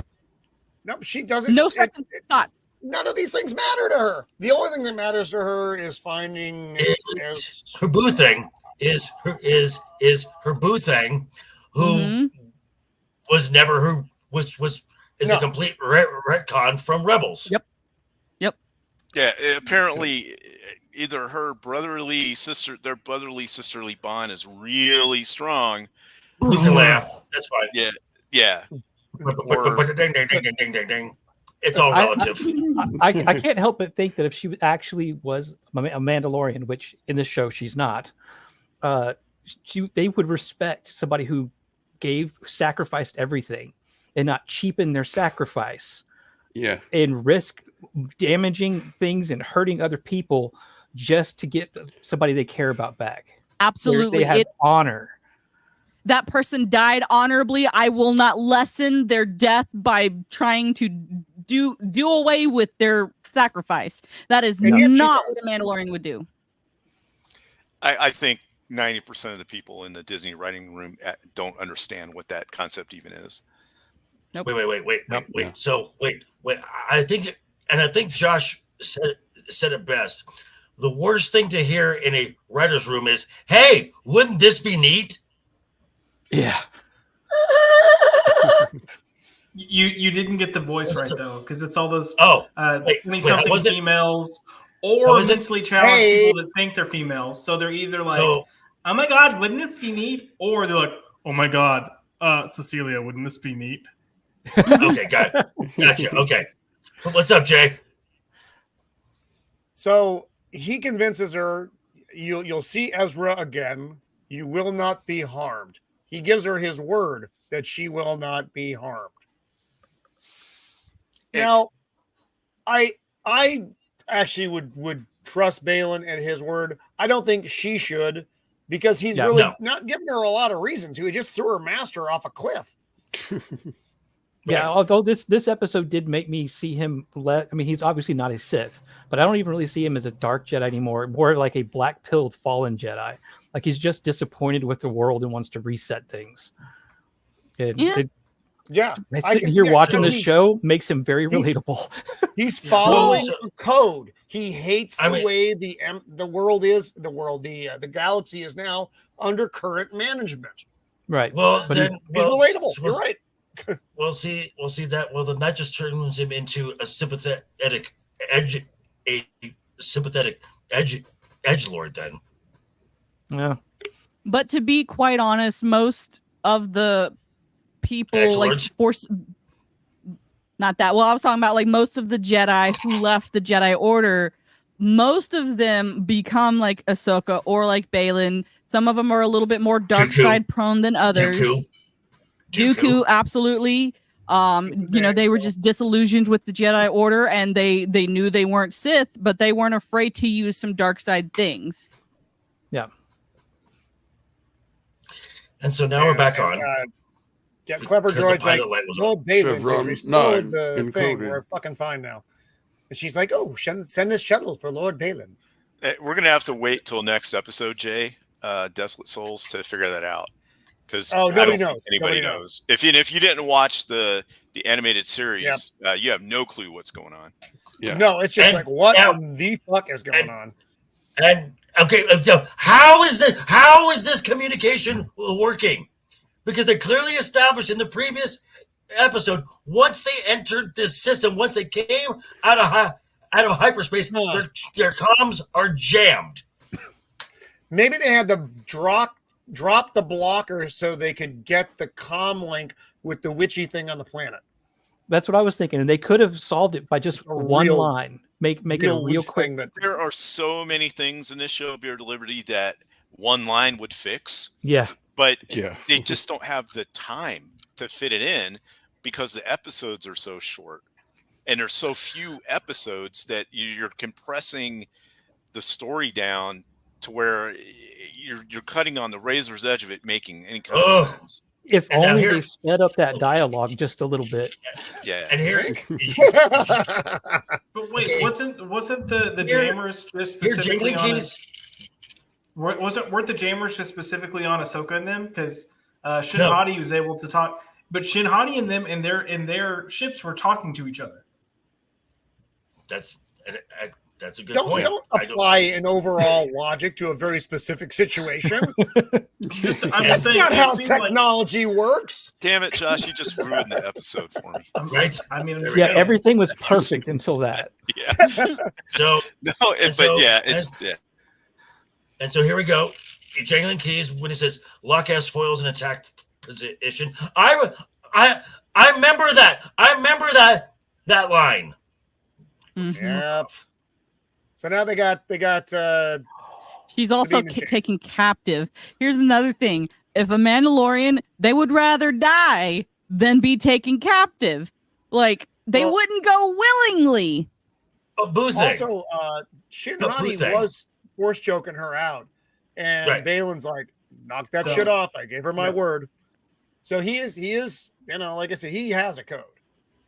Right, exactly. He has whatever his motivations are. They're slowly doling them out every episode.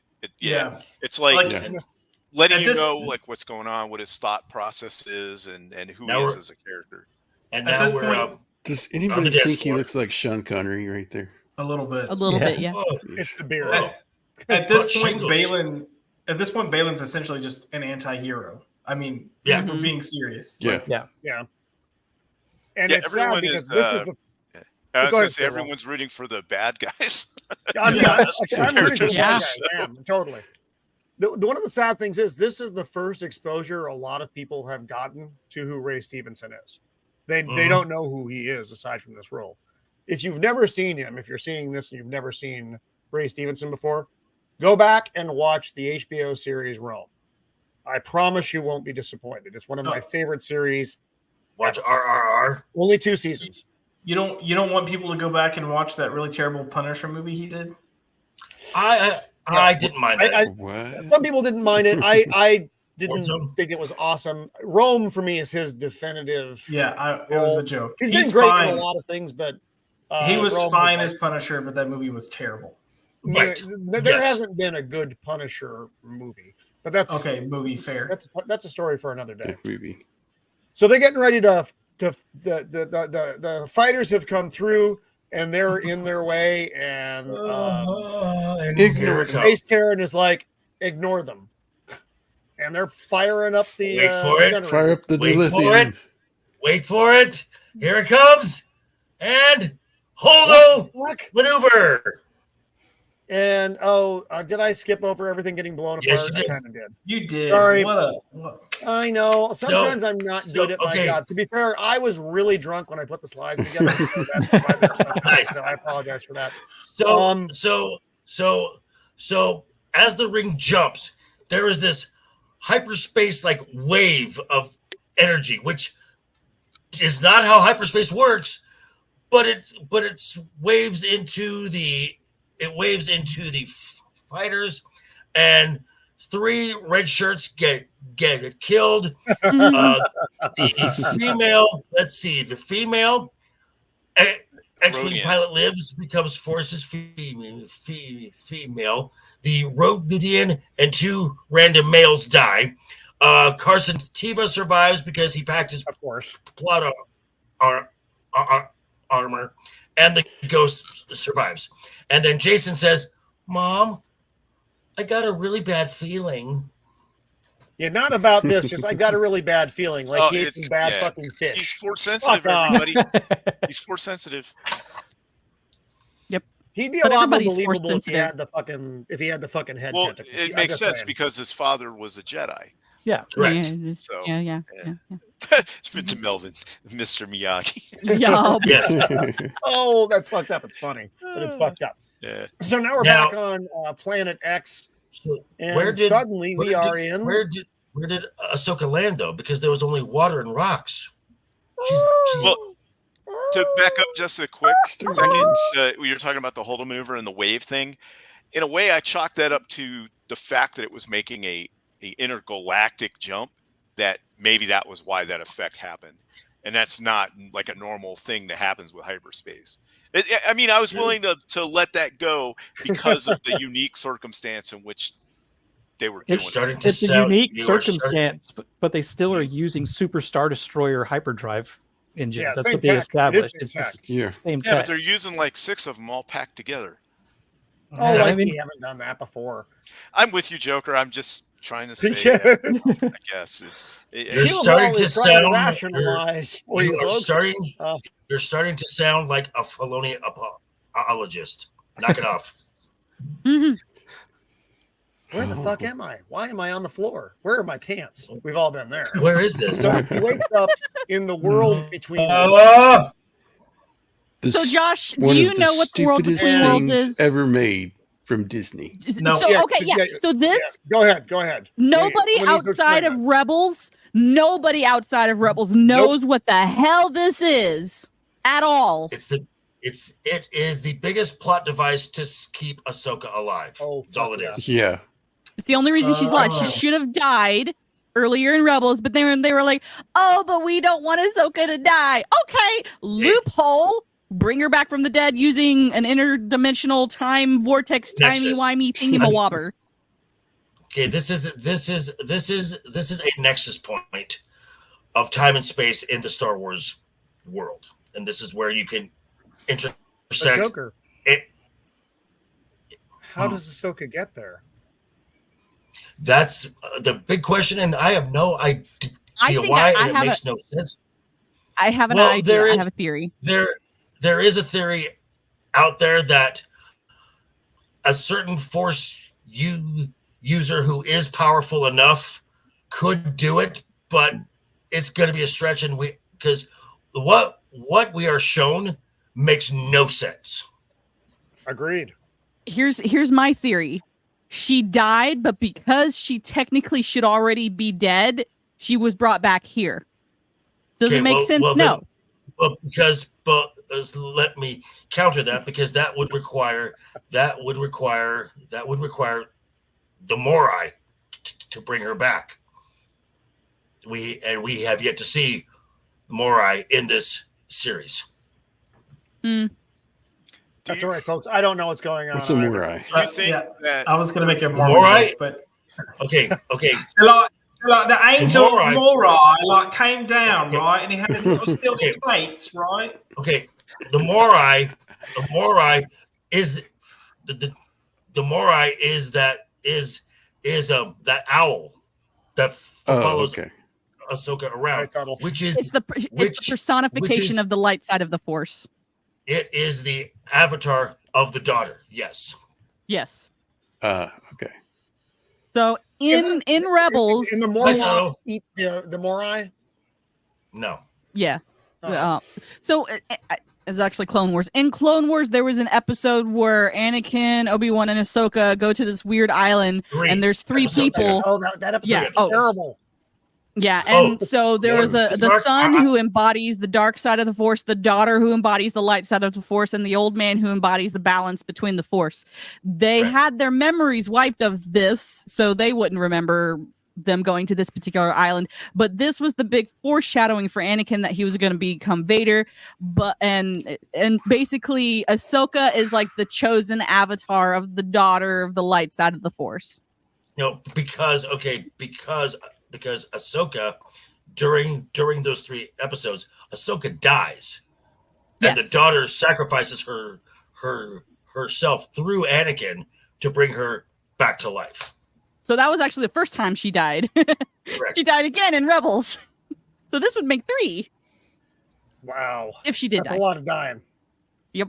So here she is. And like Ahsoka should not be alive. And for many viewers, they have no fucking idea what's happening. Right. Looking around. Oh, so she hears. I think they stole this place from Wheel of Time. Oh, golly gee, don't say those words around here, Jacob Ironside. No, that's Wheel of Prime. Wheel of Prime is bad. So she hears "Hey Snips," and if you remember, like the early fuck off. He called her Snips. This which I always found annoying, but no, this is something, and this made me both numb and angry at the same time, because throughout the Clone Wars, I loved the relationship between Anakin and Ahsoka. Absolutely loved it. It is the best part. It is one of the only really healthy relationships within Star Wars. The way they grew up together, and they are no longer just master and student. They are ride or die. They are like surrogate father, surrogate daughter, and the love they have for each other. And in the last season of the Clone Wars, before Ahsoka goes off to Mandalore and before Anakin goes off to Coruscant, they exchange a look and they smile at each other, and that is the last time that they see each other as Anakin and Ahsoka. The very last time. In Mando season 2, episode 5, when Ahsoka is talking about Anakin, and I'm getting emotional just thinking about this. This is the moment that I needed to see that reunion of best friend and best friend, and to be on that level. And when this happened, I felt nothing, and it makes me so angry, because just anticipating the moment took me back to that 6-year-old kid in 1977 in Omaha, Nebraska, May 25th, when I saw Star Wars for the very first time. And you've killed that now. That childlike wonder and love of this world has been killed. So fuck you, Dave Filoni. Fuck you, Kathleen Kennedy. And fuck you, Disney. You have killed a childlike love of something that was beautiful. Wow. Accepted. Yeah.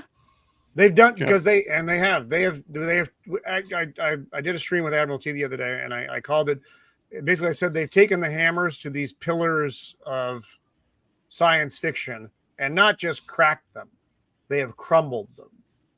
They have made them into dust. And it is really sad to see what they have done. And the Clone Wars was one of the few shining pieces in the modern era. Now, Clone Wars, most of it was post Disney. That last season though was still under the Disney umbrella. But it was still really good. Like I said, there's not a lot to cheer about in that era, but that was one of those things that was still very good. And it was Star Wars. It was Star Wars. This series, well, this is still the best of the episodes. I'll be right back. It lacks that emotional connection. It does. I think Joker made a incredible point with that. The childlike innocence, the joy that this thing brought us. But it is where we are now. Mm-hmm. And this is why, to me, I've never really considered Disney Star Wars actual Star Wars. There are moments that it has that, we see a little bit of Star Wars there. The moment, I'm one of the, I think, few people who, when Disney said the EU is no longer canon, that was the moment that I checked out. My heart was broken. And I was like, no, I know what they're going to do. They're going to Frankenstein. They're going to take and pick what they want to try and do. And they're going to just basically just make up and say it was them when they stole the ideas from the EU, which is what they have done. I will admit, Ahsoka, brand new character, wasn't in the EU. I really enjoyed her. And agreed. And then they do this. Before Disney purchased Star Wars, I was a huge fan of the Mandalorian culture. Jango Fett was supposed to be Mandalore. His clone Boba Fett, Boba Fett has an opportunity to become Mandalore, and this was one of the big story arcs, that I was hoping they were going to try and do for Mando. We've got Boba Fett, we've got Bo-Katan, and we've got Din Djarin. They all three have valid claims to the throne of Mandalore. And they didn't do nothing with that. It's stuff like that where they easily could make Star Wars that everyone can agree on. Everyone can agree that this is a good thing or this is a Star Wars thing. And they just go and they make up their own crap and say it's Star Wars when it's not. And this is one of those things. I can separate old Star Trek from new Star Trek. I can separate that in my mind. I can do it.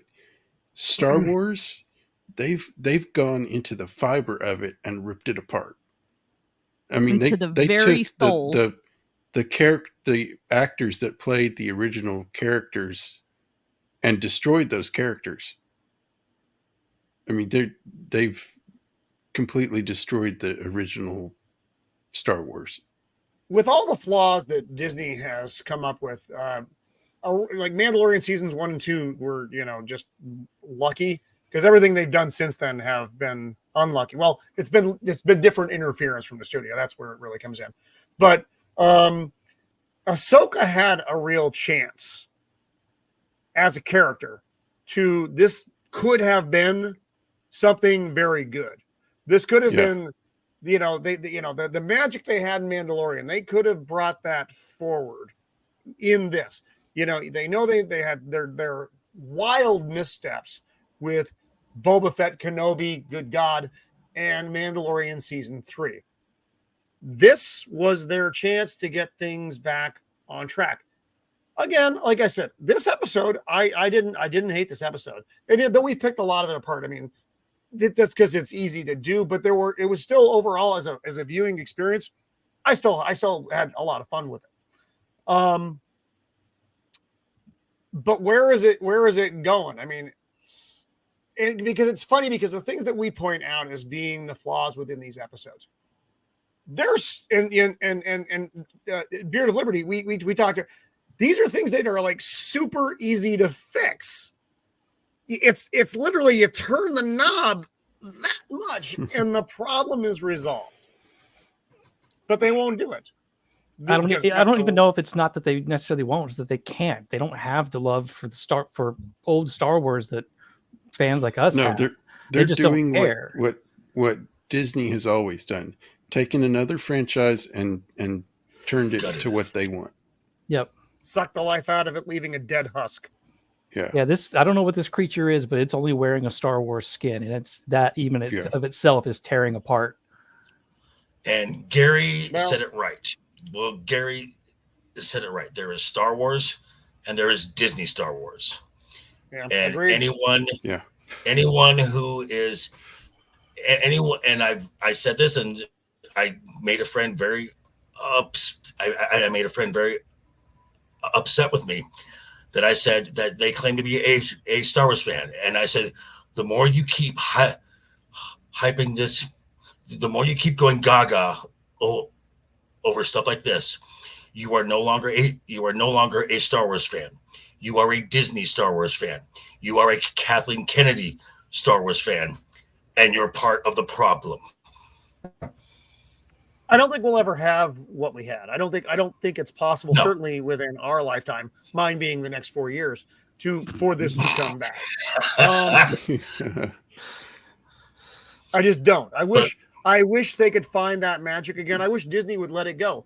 I wish somehow Lucas, through his magic, could reacquire his own studio and give it to someone with capable hands. And I know none of these things can ever happen. So we are left with this, reanimated corpse of something that we once loved, and it's hard to look at it and not see the thing, but it's not there anymore. So what I can hope for is that the remainder of this series is at least as enjoyable as this episode was to watch, despite the flaws. I doubt it. Will it be? I doubt it very much. Maybe. I mean, we know some big things action-wise are coming. Some of it is pulled from the books, which they won't acknowledge. I don't know. I don't know where the Anakin thing goes. There's a lot of mystery box stuff going on here, which is not surprising because when Dave pitched the idea to Kathleen that he wanted to do something live action, she instructed him to go hang out with J.J. Abrams and Ruin Johnson, that round-headed simpleton and that con man. Yeah, and they are not they're not friends of Star Wars by a long shot. One's a narcissist maniac, and the other one destroys everything he touches, like the opposite of the Midas touch. So here we are, though. Episode 4. I think the majority of us still agree it's the best of this series. Mm-hmm. That statement is what it is. There were moments that I thought, and I think all of us thought were good, and most of them involved Ray Stevenson.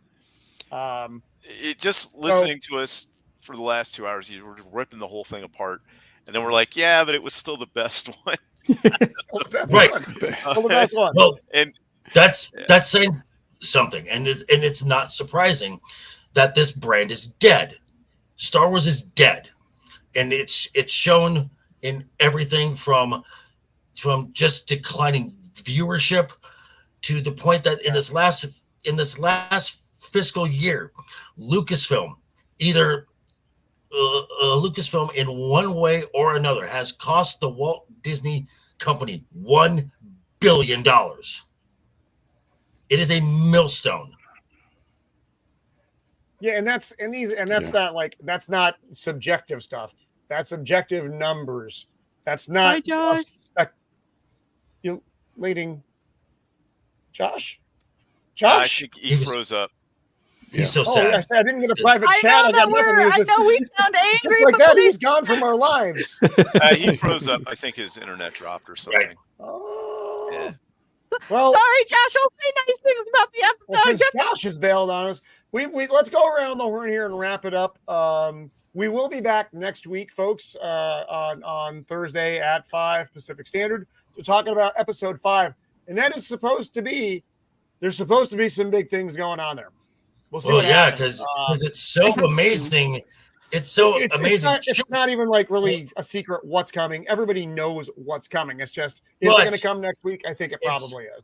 But it's so exciting. Check your local theaters to give Disney even more. Oh, fuck. I forgot about that, Joker. I did. Oh, my God. They're putting that means that there's one thing that has to happen. If they're putting it in theaters, that thing is going to happen next week. And he's blue, and he has a name that rhymes with prawn.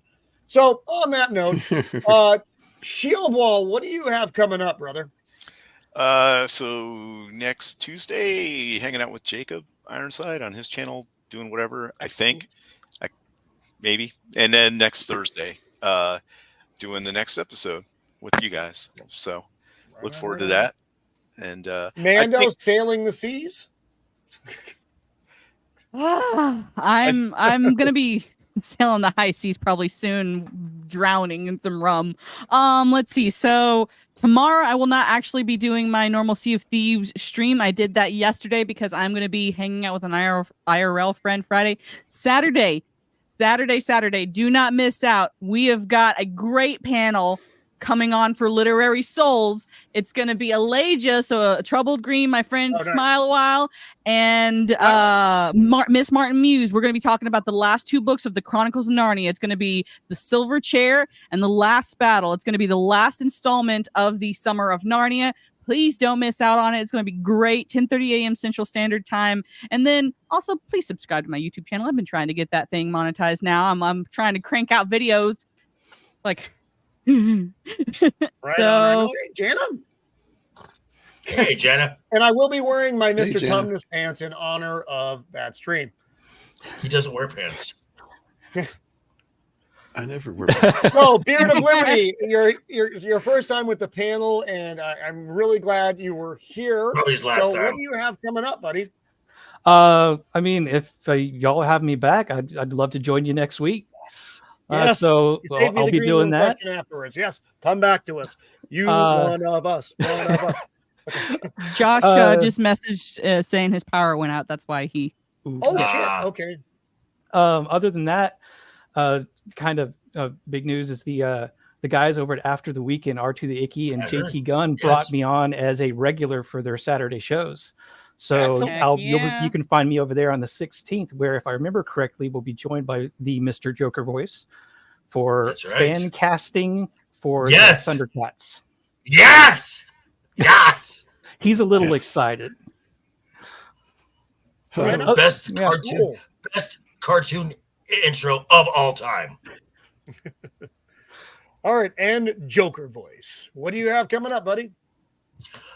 Tomorrow morning, I will be dropping my 299th video.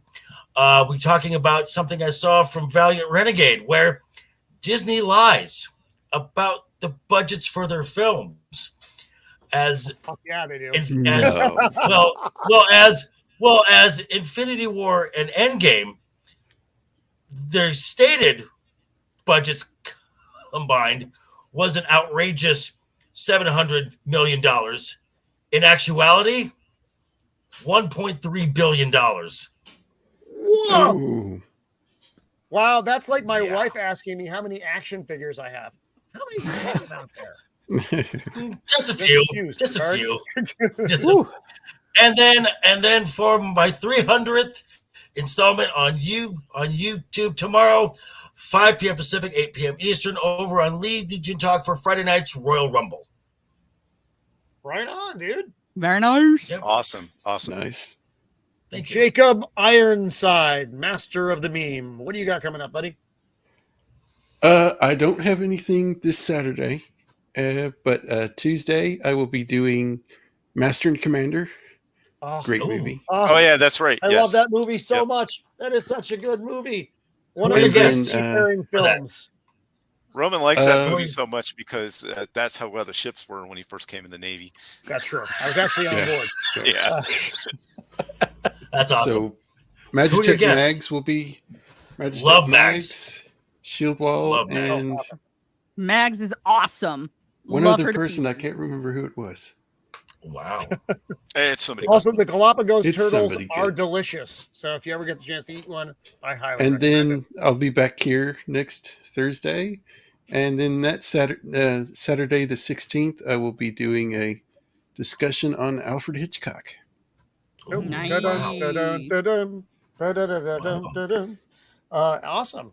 Cool. And Josh does a stream every Tuesday. So make sure our invisible brother, who is somehow absent because Huyang knocked out his power, like I said, he will be on next Tuesday because he has his Tuesday shows. I will be on with JT Gunn on Late Night with Cap next Monday. Cool. We're going on at Nice. 6:30 Pacific Standard. So that's going to be he does a fun show. He does a segment show. He's a lot of fun. And if you haven't seen it, check them out. Late Night with Cap. They're just a hoot. It's a really nice format, and I'm looking forward to be on there. And then of course next Thursday we are back with this. So on that, I'm going to try not to cock this up on the exit, but I probably will. So until next time, please like and subscribe to the channels as we claw our way to 400 over here. And everybody else here, their data is in the description. Go subscribe to them as well. And remember, as always, be kind. Toodles!